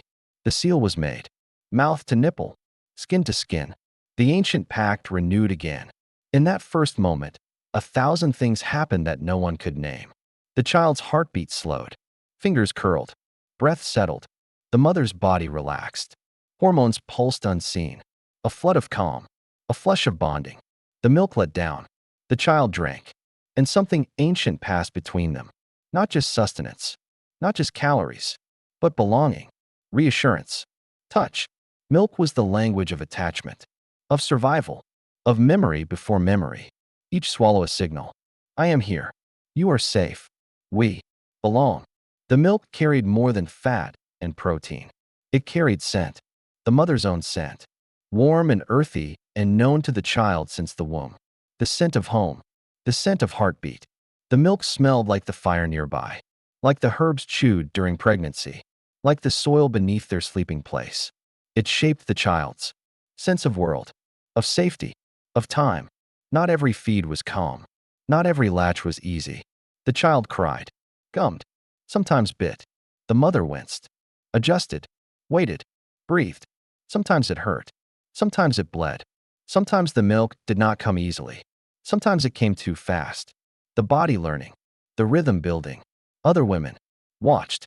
Some had fed before. Some were feeding now. Some would feed later. In some places, they shared nursing. The aunt, the sister, the elder, with breasts still willing, with hearts still full. The milk did not always come from one body, but the bond still formed. And the child grew, bone by bone, day by day. The skin thickened, the eyes cleared, the limbs lengthened. The milk made flesh. But milk was not just for growth. It was anchor. It was quiet. The world outside was loud, even in ancient silence. The cold, the hunger, the predators. The shadows. The milk was a pause, a shelter, a return to heartbeat. The act itself, the feeding, was both public and hidden. Some mothers nursed by the fire. Others turned away. Others climbed trees, found shadows, held their child beneath fur or cloth or nothing at all. There were no rules. Yet still, rituals formed. Gestures passed down. Lifting, latching, rocking, humming. The fire flickered nearby, embers rising like breath. The mother held the child in her arms, warm against her chest, fingers trailing down the spine, humming a song without words, a rhythm older than speech. Perhaps she tapped the baby's foot. Perhaps she whispered the name. Perhaps she said nothing at all, just breathed, just watched the fire. The milk responded to more than need. It changed when the child was sick, thicker, sweeter, full of unknown defenses. The body knew. The body gave. The milk adapted to heat, to cold, to stress, to hunger, and it did not last forever. Slowly, the milk waned. The child began to eat leaves, roots, mashed berries, crushed meat, but still returned to the breast. For comfort, for rhythm, for sleep. Weaning was not abrupt. It was slow, seasonal, based on weather, on famine, on the next pregnancy, on instinct. The child grew, teeth, and still nursed, then nursed less, then only at night, then not at all, and the mother felt the ache, the fullness unneeded, the weight unfed, the bond changing, not lost, just changed. Sometimes she cried. Sometimes she slept deeply for the first time in moons. Some children refused other foods, returned again and again. Sometimes it caused pain. Sometimes it caused joy. There were no bottles, no formulas, no clocks, only skin, only cry, only breast and response. Milk was more than biology. It was the first ceremony, the first healing, the first way the world said, "You matter. You will not be alone." And the mother learned too, how to read the signals, how to offer the breast when the child whimpered, tossed, scratched, blinked. There was no schedule, only intuition, only shared rhythm. Sometimes the milk ran dry, too much cold, too much fear, too little food. Sometimes another woman stepped in, shared her own. Sometimes the child did not survive. Sometimes the mother did not. Sometimes both. Sometimes neither. When milk flowed, it was sacred, not with shrines or chants, but with presence, with stillness, with surrender. The child fed. The mother watched. Both nourished, both transformed. And in the stillness after, when the sucking slowed, when the eyelids drooped, the world softened. The fire glowed. The wind calmed. The mother rested, her body spent, her heart full. Milk was the first gift, given again and again, from body to body, from generation to generation. The hands that held, the lips that latched, the hearts that stayed. We remember them now, in the dark, in the hush, in the breath between feeds, because we are still here, because of them, before the world had words, before story or prayer or promise. There was the sound of the mother's breath against the ear of the newborn, the rise and fall, the hush and hold, the rhythm of life itself, not told but lived, not spoken but felt.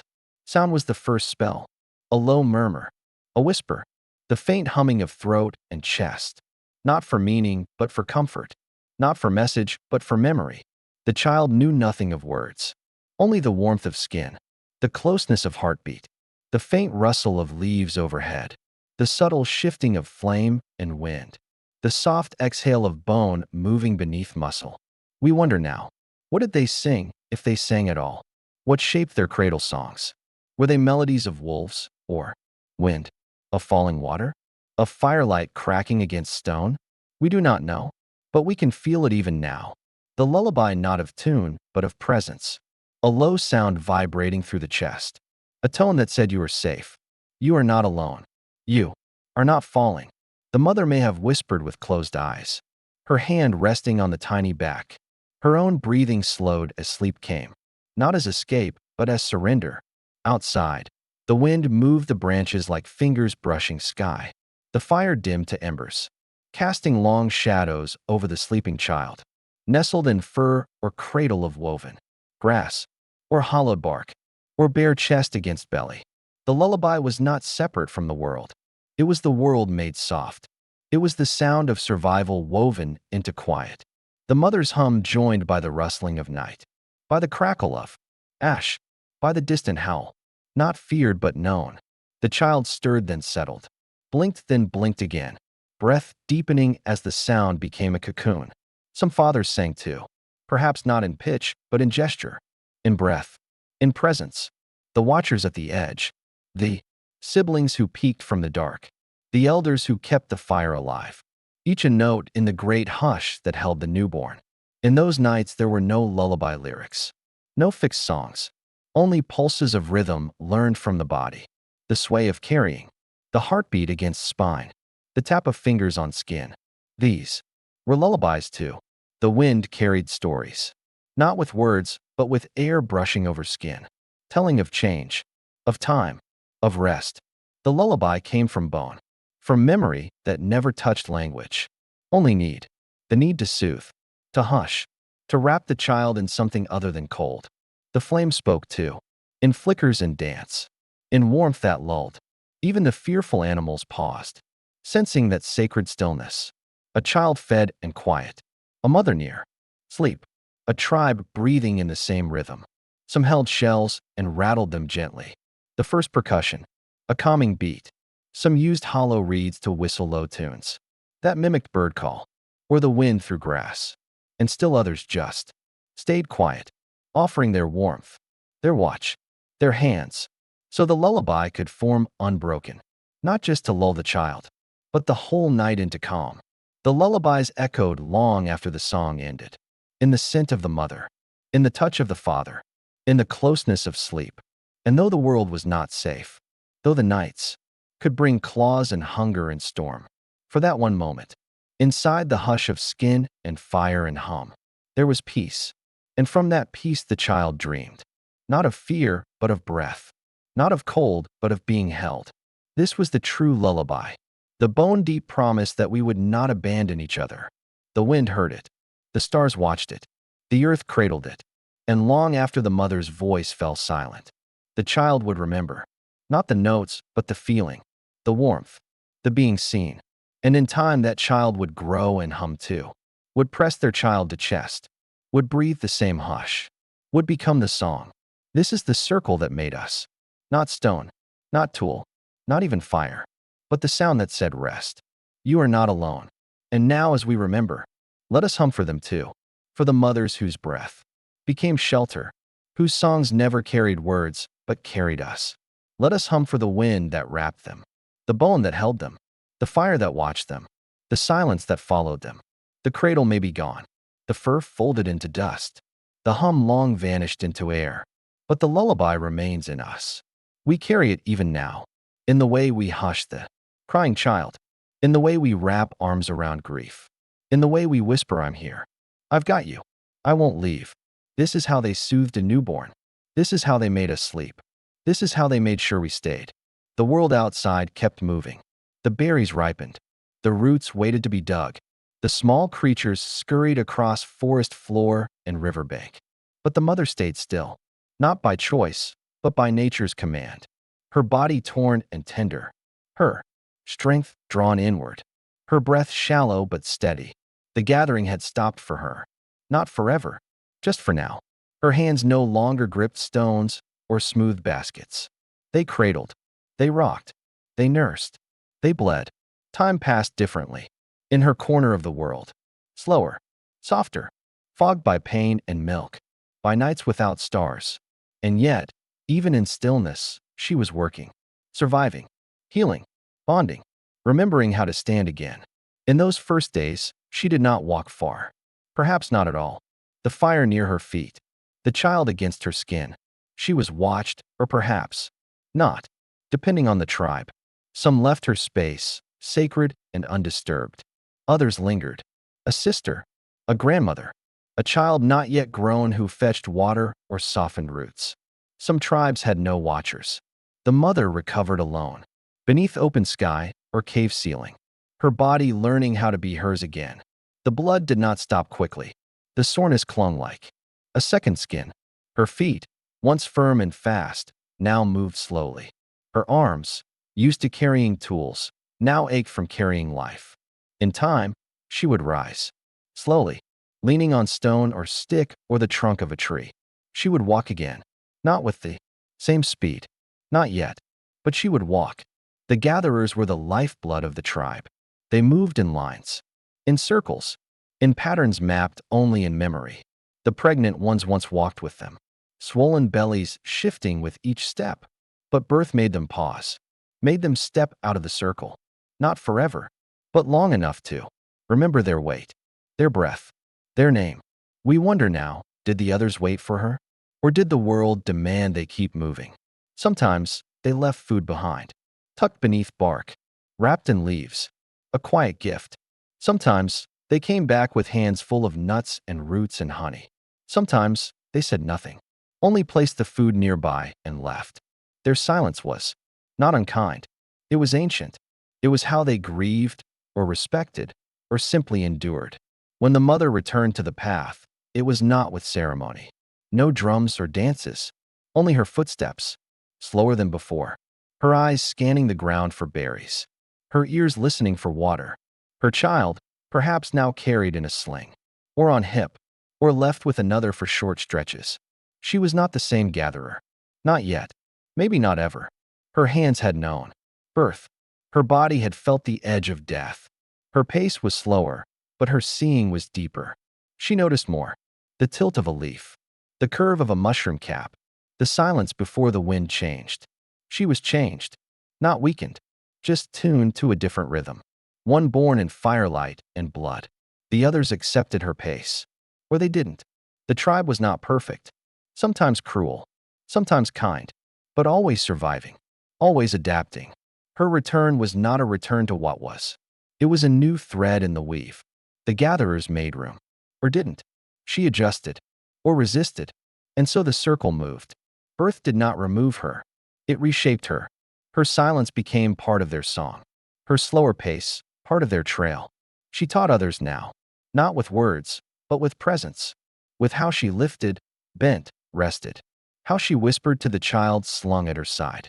How she knew where to find water when others forgot. Time passed. The child grew. The blood faded. The soreness became memory. The gatherer who had stepped away returned. Slower, yes, but not smaller. She was more. The tribe might not have noticed, but the world did. The trees leaned toward her. The soil softened beneath her steps. The wind carried her hum. The path welcomed her again, not as the same, but as one who had crossed the threshold and returned with new eyes. The gatherers who returned slower did not break the circle. They widened it. There were no books, no diagrams, no whispered lessons behind curtains. Yet somehow, the knowledge moved, not as sound, but as shape, as breath, as movement passed between bodies. The pain of birth was not forgotten. It lived in the way a hand trembled before touching a swollen belly. It lived in the way a woman's eyes lingered too long on the fire, remembering. No one needed to say it. The knowing was old, carved into bone and tendon. Every mother remembered her own, and every daughter watched without being told to watch. They learned from silence, from the winces, the pauses, the soft hums that masked a deeper ache.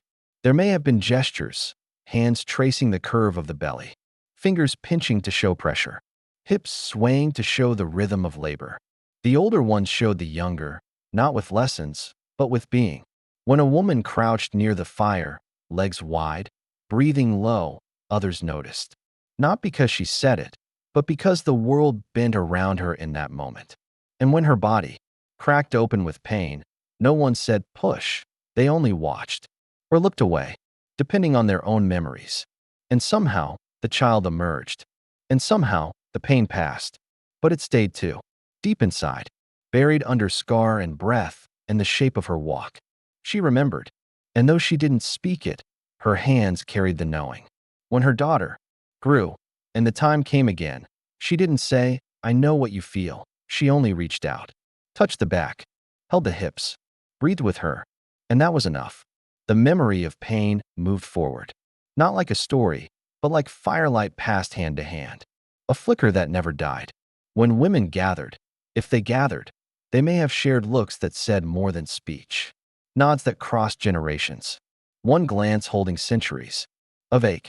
Sometimes they sang, not lullabies, but low tones from the belly, sounds that held both warning and comfort, sounds that knew what was coming. The child inside a young woman did not know, but her body did, and the bodies around her remembered, even if they had never birthed themselves. They had watched, or waited, or wept when the cry didn't come. Each silence was its own archive. Pain was the ink, memory the page, and hands, always hands, were the language. Pressed into backs, held against foreheads slick with sweat, resting on thighs trembling with effort. This is how birth wisdom passed. In a touch that lingered just long enough to say, I know. No ceremony, no teaching, only being there. Not every birth was watched. Some happened alone, in forest or cave or near the river's edge. But even then, the silence was full of memory. The rocks remembered, the trees, the animals nearby who stayed still when the cries began. All of it held the echoes of births before. And when the mother returned, if she returned, she carried the silence with her. It clung to her skin. It colored her dreams. And it shaped the way she looked at others. Pain left shadows, not to haunt, but to remind that she had crossed something, survived something, joined the long line of mothers before her, even if no one said it, even if no one knew her name. And so, when the time came again, a new life, pushing toward the world, the silence grew dense, electric, ancient. It filled the space between breaths. And once more, pain made its passage. And once more, silence bore witness. No need for words. Never was. There was a moment, always, when the world changed its scent. When the air around a laboring woman thickened with copper, soil, sweat, and smoke. When blood touched the earth, even if only in droplets, it spoke to everything that crawled, slithered, hunted, and remembered. Blood was never just blood. It was signal. It was scent trail. It was myth. The moment birth began, nature was alerted. The leaves beneath her feet felt the shift first. Wetness soaking into them. Blood spreading. In warm patterns. Old bark receiving it like memory being rewritten. The forest was never neutral. It watched. It listened. It responded. Predators had no calendars. No clocks. But they knew the smell of weakness. Of new life. Of open bodies. And so every birth in deep time was a gamble. Not just against death, by pain, but against death by claw, fang, or wing. The first blood summoned not midwives, but danger. And humans, still half-wild themselves, learned quickly that where the blood fell, the shadows grew longer. Some learned to smear ash on themselves. Others burned herbs. Not for ceremony, for masking, to confuse the noses of those that hunted on four legs. Sometimes the birthing mother would crawl to water, hoping the flow would carry her scent away. Sometimes she would birth in trees, high and hidden. But even then, blood found its way down. Dripping, dark, loud in a silent forest. The land was marked by each birth. And it remembered. Moss grew richer where placentas decayed. Small insects gathered. Seeds took root in blood-soaked soil, fed by iron and life and aftermath. Some tribes may have returned to the same hidden spots again and again. Hollows shielded by stone. Patches of forest where scent dispersed quickly, where wind favored safety. Over time, they likely learned which directions predators came from. How to post watchers. How to stack stones. How to be still. This is where birth met strategy, where biology collided with the beginnings of culture. When to run, when to hide, when to fight. The birthing body was not just creating life, it was exposed, wide open, slow, groaning, a glowing beacon to anything that hunted. And yet they did it anyway, again and again. Mothers crouching low, pressing into bark, trusting the land and their luck. Some were not lucky, and the trees remember. The marks of claws, the echoes of screams. And yet still, the leaves grew. And still, blood fell on them. There is something sacred in that stubbornness. To birth into danger. To do it without complaint. To risk it all for a single cry. Some women may have birthed beside fire, hoping flame would scare away what teeth could not. But fire brings smoke. And smoke carries scent. Even safety had its price.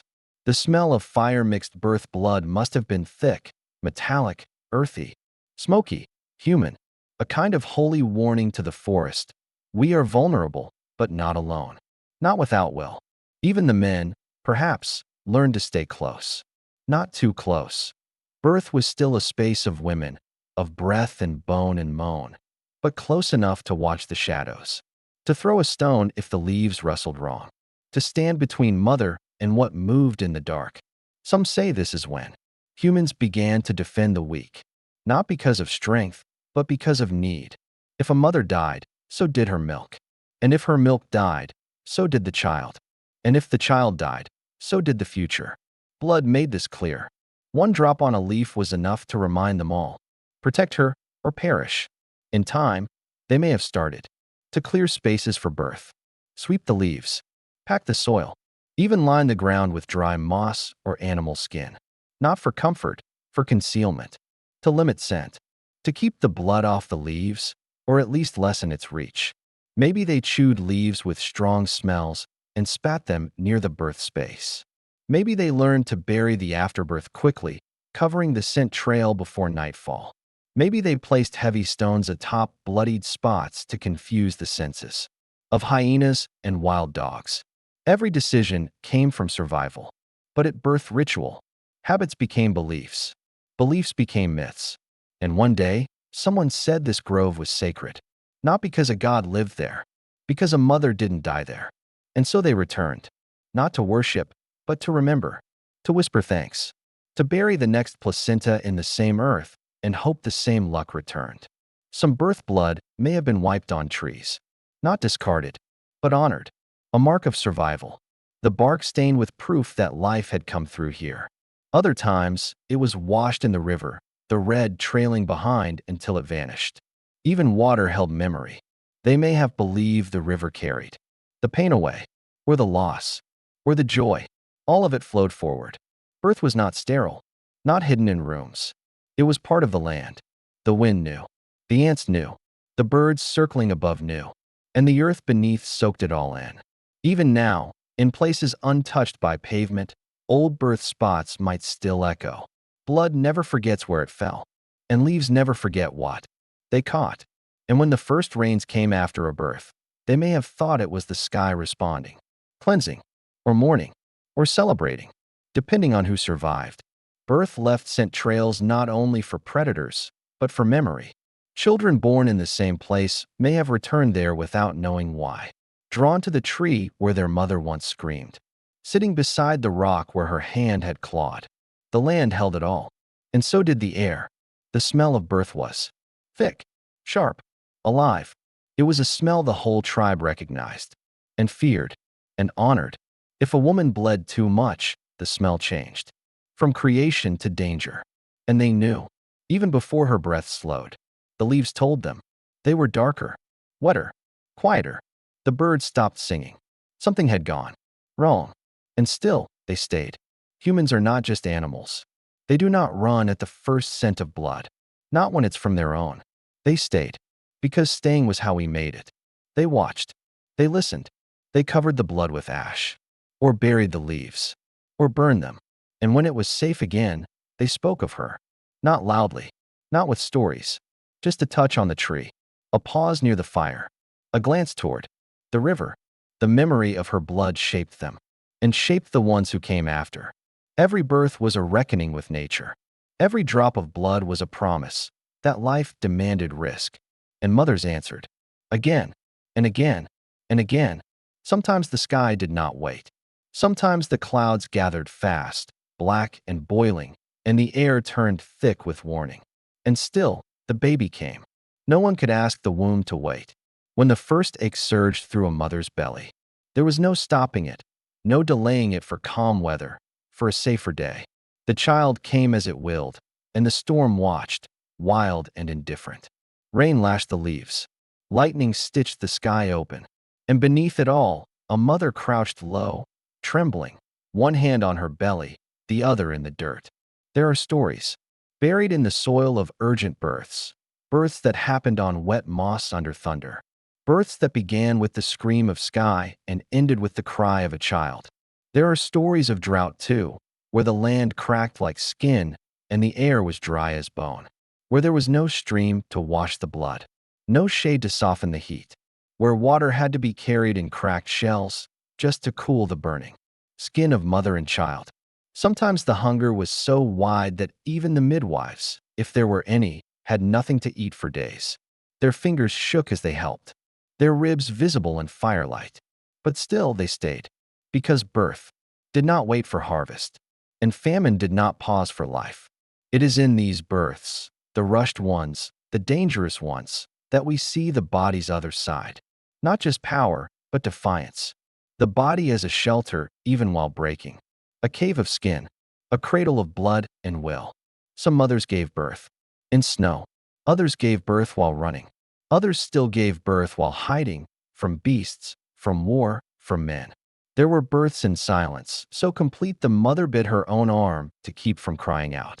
And there were births in chaos, branches snapping, fire nearby, babies born into arms already smeared with ash.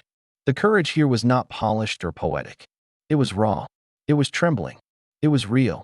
And it went unseen by history. There were no songs for these women. No carvings. No monuments. Only the child, now alive, carried proof of what was endured. In every storm-born baby, there lived the memory of urgency. Of a mother who held herself steady against wind and pain, who birthed with her back to the world and her eyes to the sky. And sometimes the child didn't live, and the mother did. And she had to carry not just her grief, but her guilt. Not just her soreness, but the storm's echo inside her chest. Sometimes she returned to the same grove months later and wept. Alone. Sometimes she named the wind after the child. Storms were not just weather. They were reminders that we are small. And yet, in birth, we are also immense. The womb is not afraid. It contracts even as thunder shatters the sky. It opens even when lightning blinds the trees. The womb knows no calendar. It listens only to the tide within. And when that tide swells, nothing stops it. Not weather, not famine, not fear. There are stories of a mother giving birth in the crook of a fallen tree, hiding from the cold.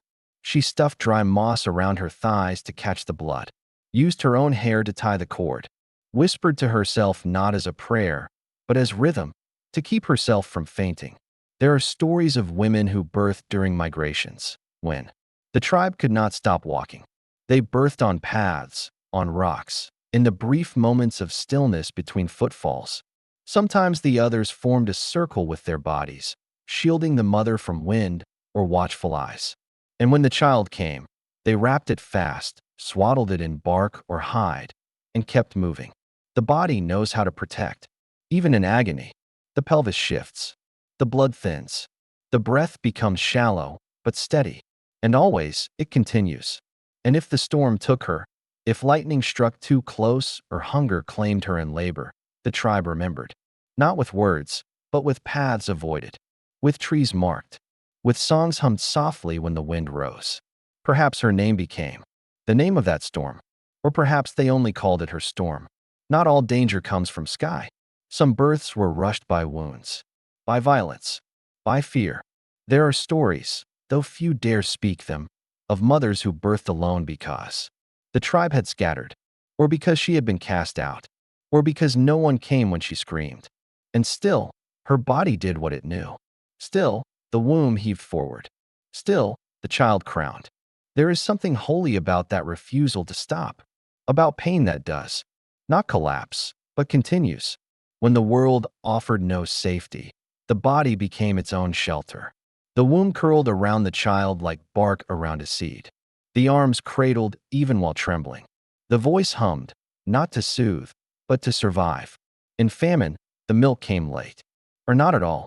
In cold, the baby was pressed against skin, against armpits, against necks, wherever heat could be found. In flood, they placed the baby in woven baskets to float if needed. They planned for death, but hoped for breath. And when the first cry came, it was louder than thunder, not in volume, in meaning, because in that cry, the storm had lost, the body had held, and life, again, had arrived. We do not remember these women by name, but their courage echoes in every one of us. In the way we hold pain without crumbling. In the way we keep breathing through fear. They taught us this, not with words, with birth. They are the ones who birthed in storms, who bled in the open, who whispered to themselves while lightning roared, who looked up at the sky, teeth clenched, belly heaving, and said, "Come then. I will do it anyway." The world was not born with a sunrise. For many of us, it began with fire. Not the great sky-burning kind, not the distant sun, but something closer, smaller, flickering, warm. The first thing a newborn saw in deep time may not have been the mother's face. It may have been flame, or shadow, or the soft, moving glow that danced on stone. Light that breathed, light that hummed. In the stillness after birth, once the cord was cut or bitten, once the crying softened to a breath, the child was open to the world not with a shout, but a shimmer. Imagine that world. Not bright, not cold, but warm, flickering, close.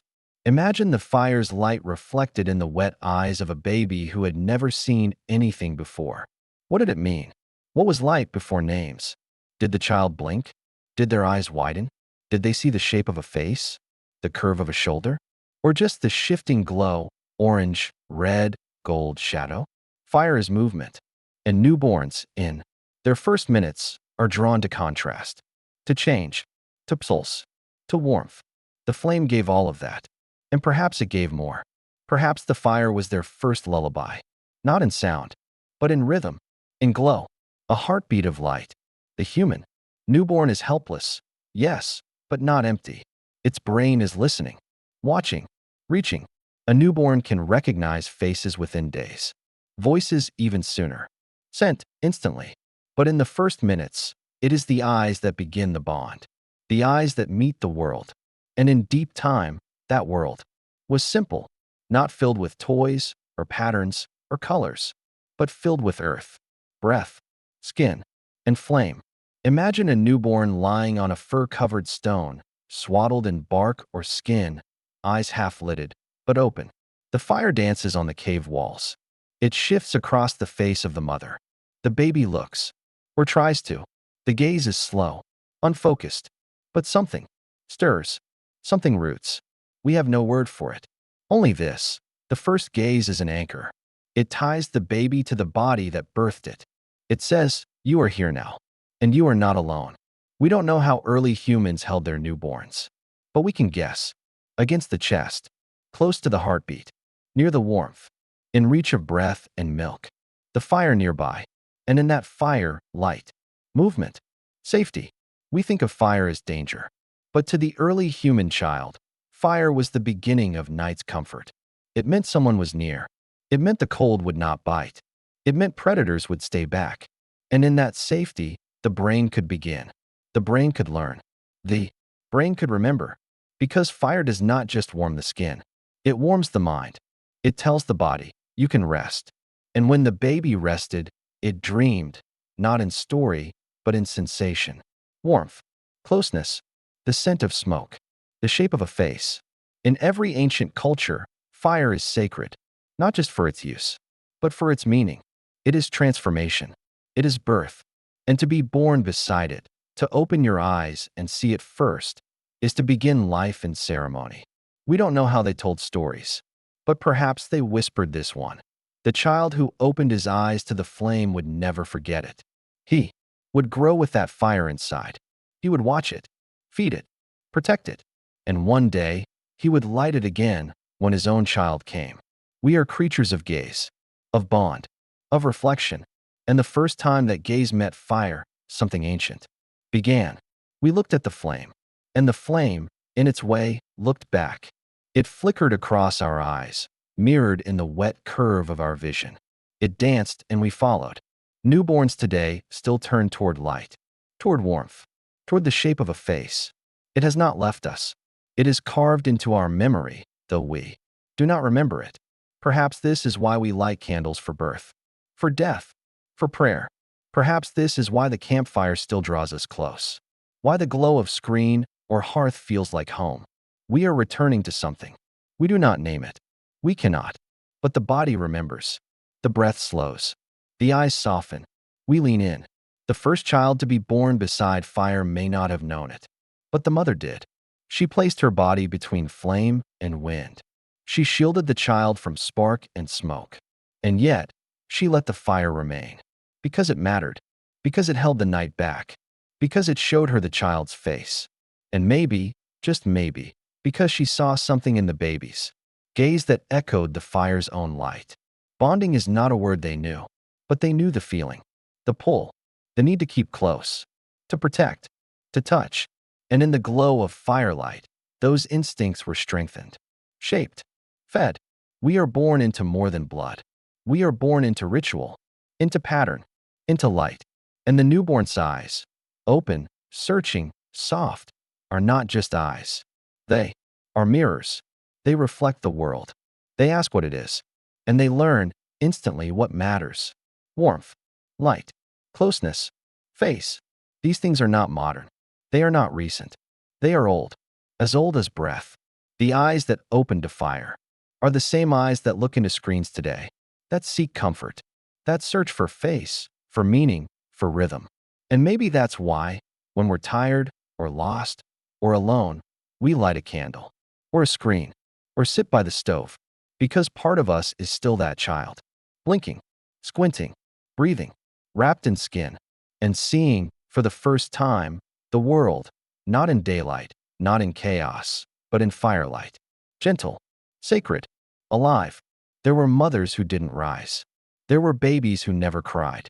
Long before stone, before words, before even the knowing of seasons, there was death in birth. It was not rare. It was not whispered. It was part of the breathing world. In what we now call Kenya, beneath layers of time and earth, archaeologists found two bodies. One small, one larger, curled together. A mother, a child, together still. They had not risen from the bed of birth. Their breath ended where it began. And the earth, slow and waiting, wrapped them as one. There are other graves. Other moments caught in the hush of soil. A baby tucked into the arm of an adult. Pelvises split. Ribs cradling. Bones beside bones. This is where grief began, not in language, but in arrangement. In the way a hand was placed. In the shape the body's made. Not tossed. Not discarded. But positioned. Held. Chosen. Love, we must remember, came before ceremony. Before burial rites. Before carved stones. And death in childbirth, as old as life itself, marked the first sorrow we could not explain, the first pain we couldn't undo.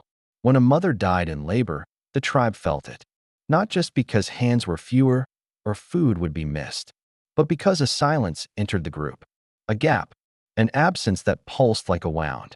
She had been part of the rhythm, gathering, watching, warming, birthing, and now she was still. And sometimes, the child she died for did not live either. The labor had been too long, the pelvis too narrow, the baby too soon. The placenta refused to leave, or bleeding came and did not stop. There was no medicine, only herbs, warmth, hands, prayers and gesture, not word. And when they failed, the body gave in. And the others, those who remained, watched, held, buried. Maybe they sang, maybe they didn't. Maybe they sat in silence as night came. Fire burning low. One more breath lost to the dark. Burial may have started with these. Not with chiefs. Not with warriors. But with mothers and children. The ones we could not bear to leave exposed. Their bodies were not meat. They were memory. They were the echo of pain. And so we buried them. Under earth. Under stone. In caves. In cracks. Near fire. Or far. But never carelessly. Always with a touch of grief. Perhaps that is why some graves show signs of ochre, of flowers, of tools placed nearby, things left with the body, even when the body could not use them. This is not utility. This is mourning. This is the ache made visible, the understanding, even without language, that death needs ritual, that goodbye needs shape. When babies died, they were sometimes buried alone, sometimes in baskets, sometimes with the mother who carried them. We do not know all their names. We know almost none, but we know their bones.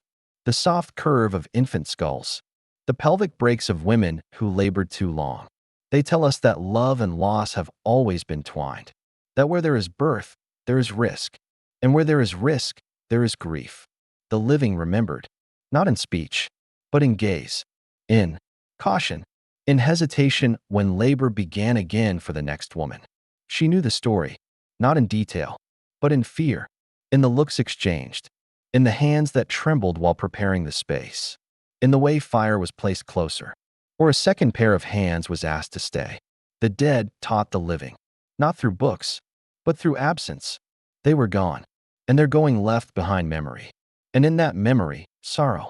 We were shaped by that sorrow. It made us gentler, more careful. It taught us to help, to stay close, to wrap the mother tighter, to keep water warm, to listen for the wrong kind of silence.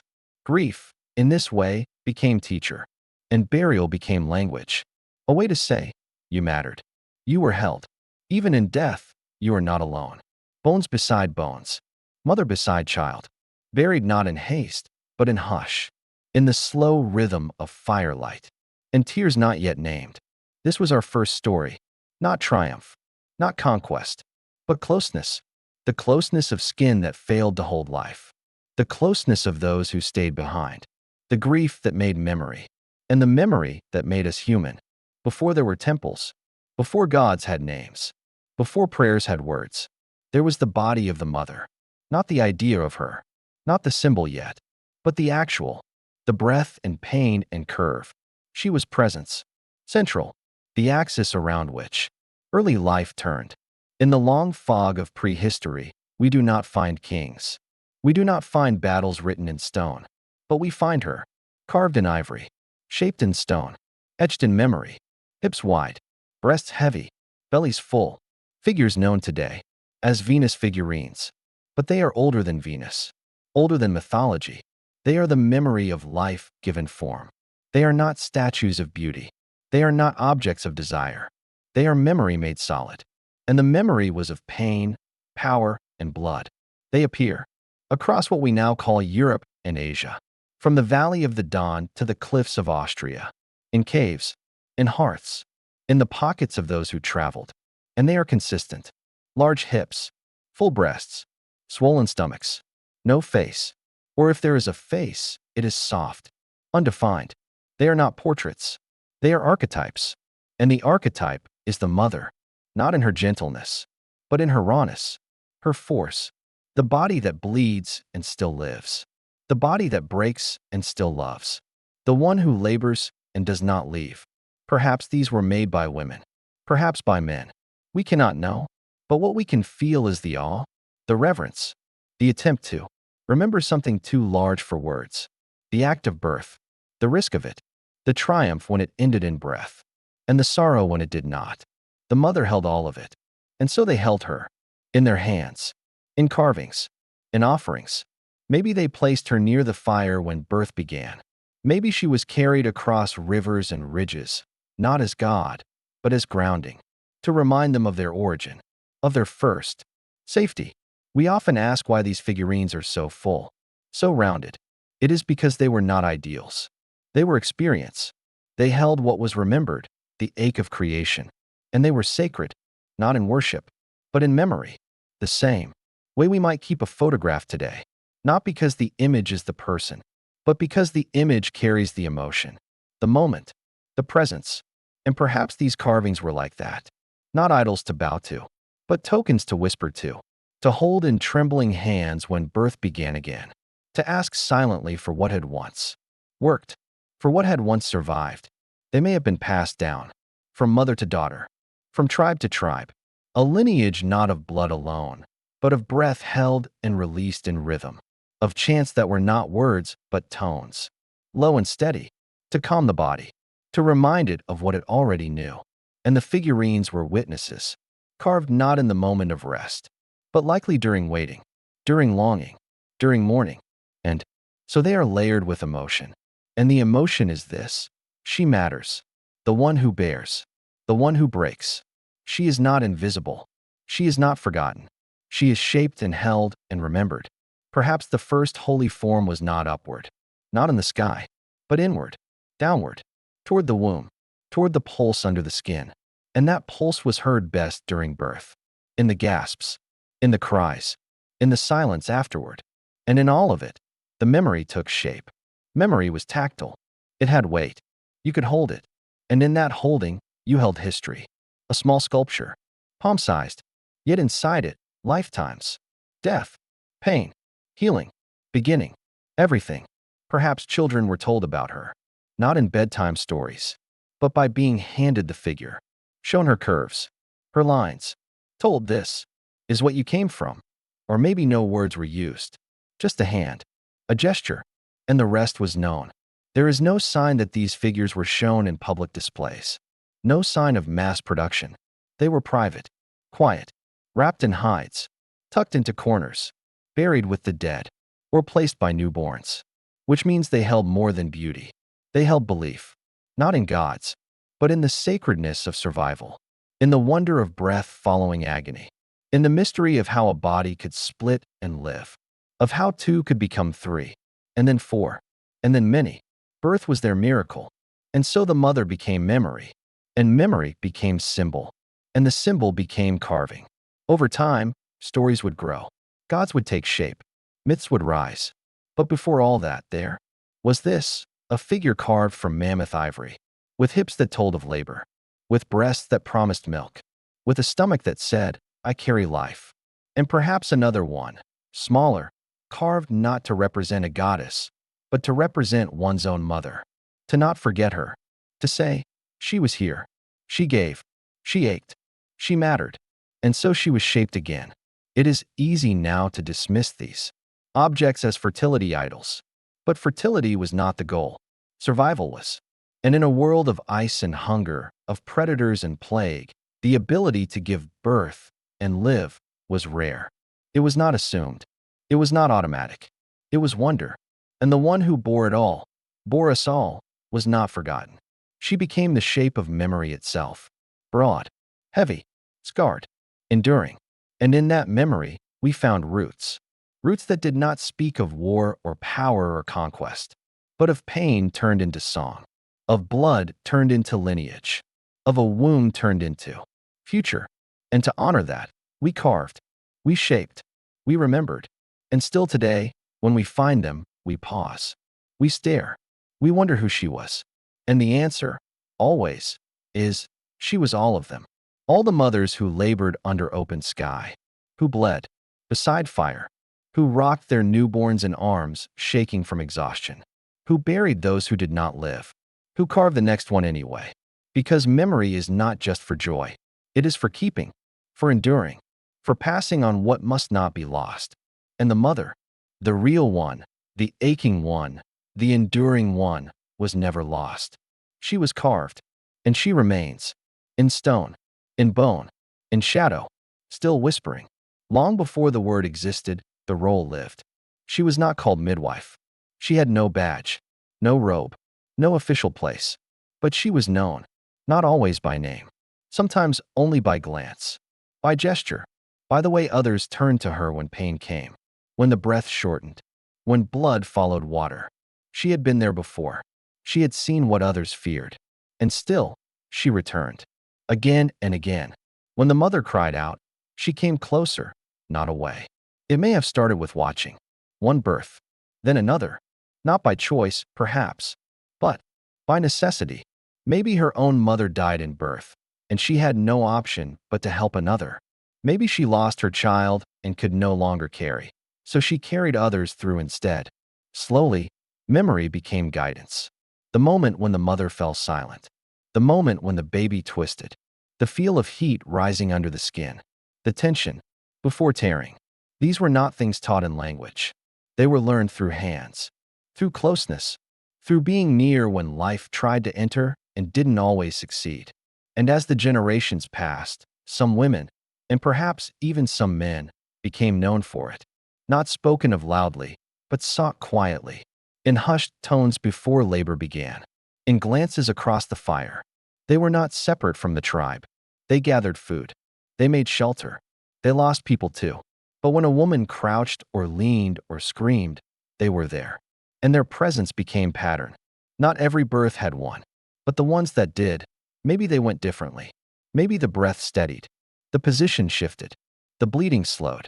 Not because of magic, not because of tools, but because someone remembered, and someone stayed. This was the beginning of the first profession, not one of trade or coin, but of closeness, of pain remembered and repurposed. They may have carried herbs, not because they knew chemistry, but because once a leaf calmed the pulse, once a root softened the ache. They may have known to boil water, to hold the newborn upside down, to clear the nose. Not always right, not always enough, but more than nothing. And that more, sometimes, meant survival.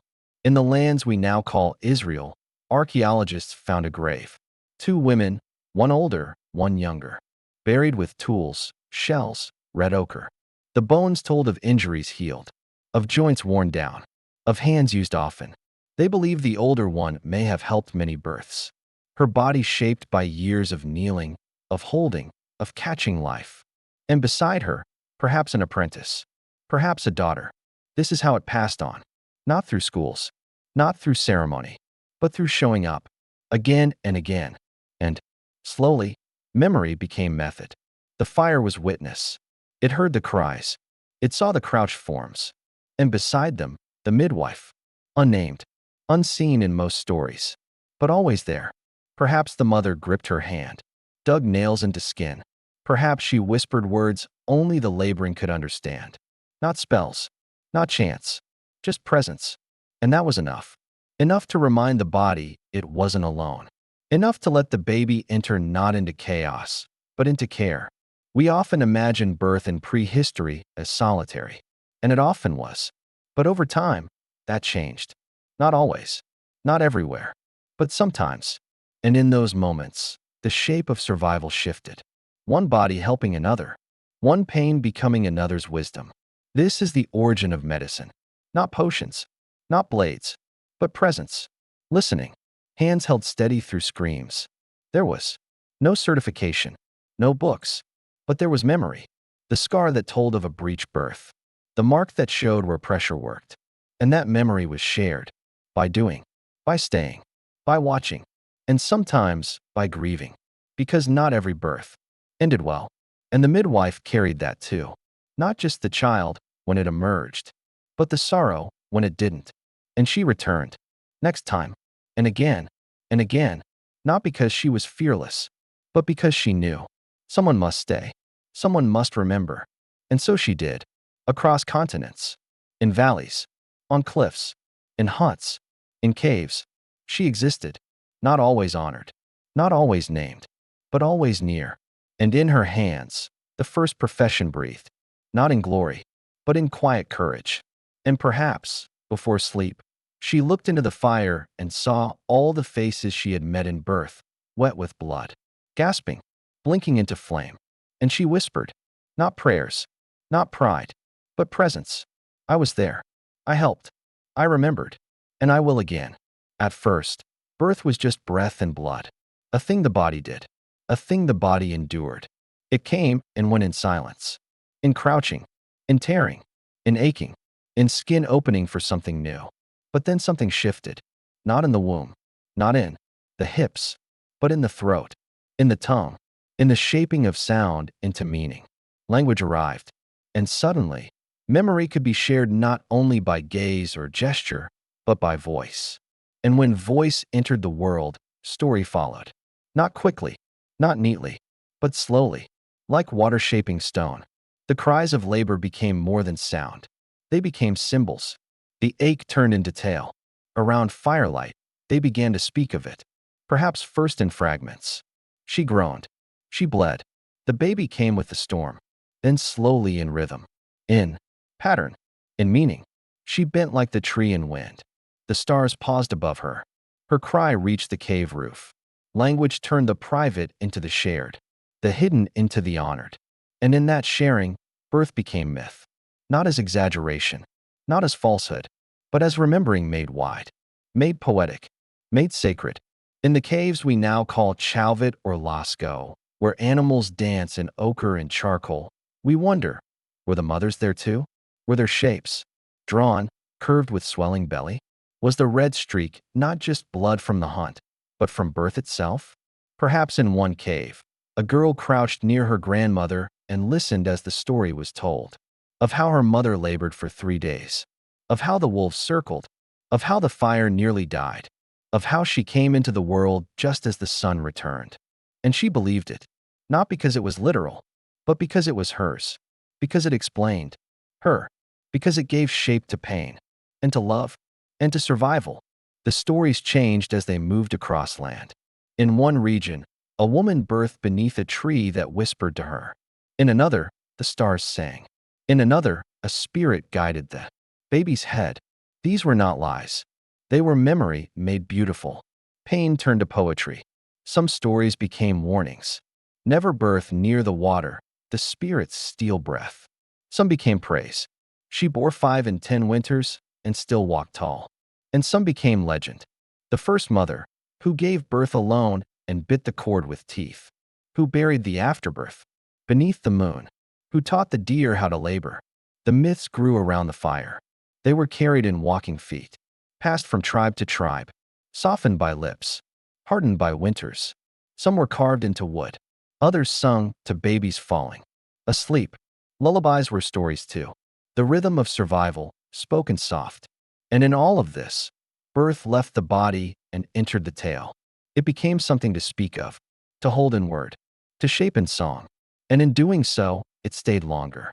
It echoed farther. The pain didn't end, but it became bearable. Because it had meaning. Because someone would remember. The girl who heard the story became a mother. And when she labored, she remembered the tale. She saw the tree. She felt the fire.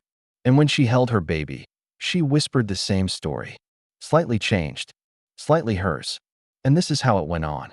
Generation to generation. Blood became word. Ache became myth. And the mother's cry was no longer just sound. It was story. And story lasts. It bends and folds. But it does not vanish. The stories of birth traveled as far as the bones. As far as the stones. In every culture. On every land.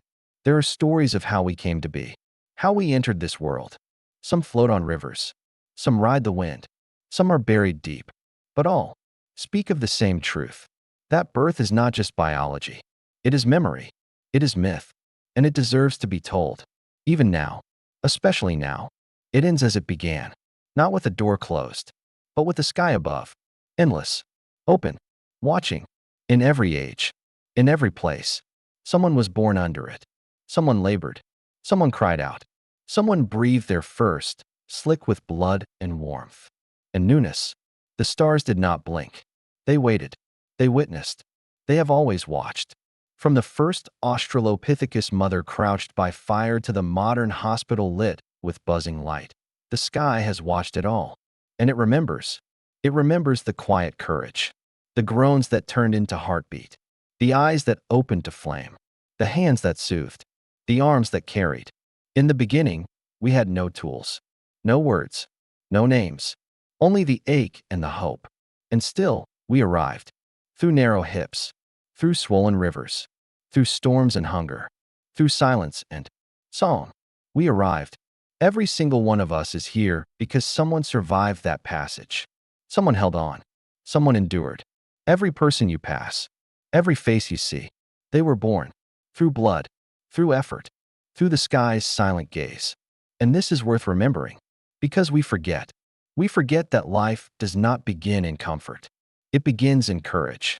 It begins in water and muscle and letting go. It begins with someone pushing through the pain. Someone whispering across time, "You are worth it," even now, as you sit, or lie in bed, or let this play while your mind drifts. Even now, the sky is watching. The same sky that watched Lucy birth her young beneath acacia trees. The same sky that saw the first woman bury her afterbirth in the sand. The same sky that blinked above firelight as lullabies rose in wind. It has never changed. It has never turned away. And beneath it, we were carried. By mothers. By midwives. By memory. And now you carry them. In your blood. In your breath. In your listening. You carry the stories that were nearly lost. The ones told in flame. In bone. In shadow. And if any part of this soothed you, if any part reminded you that you belong, that you come from something deep, something fierce and soft, then let it stay with you. Let it rock you to rest. Let it hold you the way the first hands held the first cry. And when you wake, remember this: you were born, and the sky remembers. If this story meant something to you, if it helped you drift or dream or just feel something ancient and whole, we ask you gently, support this journey. Subscribe to Ancestors Whisper. It helps us keep breathing life into what was nearly forgotten, into stories lost in flame, bone, and shadow.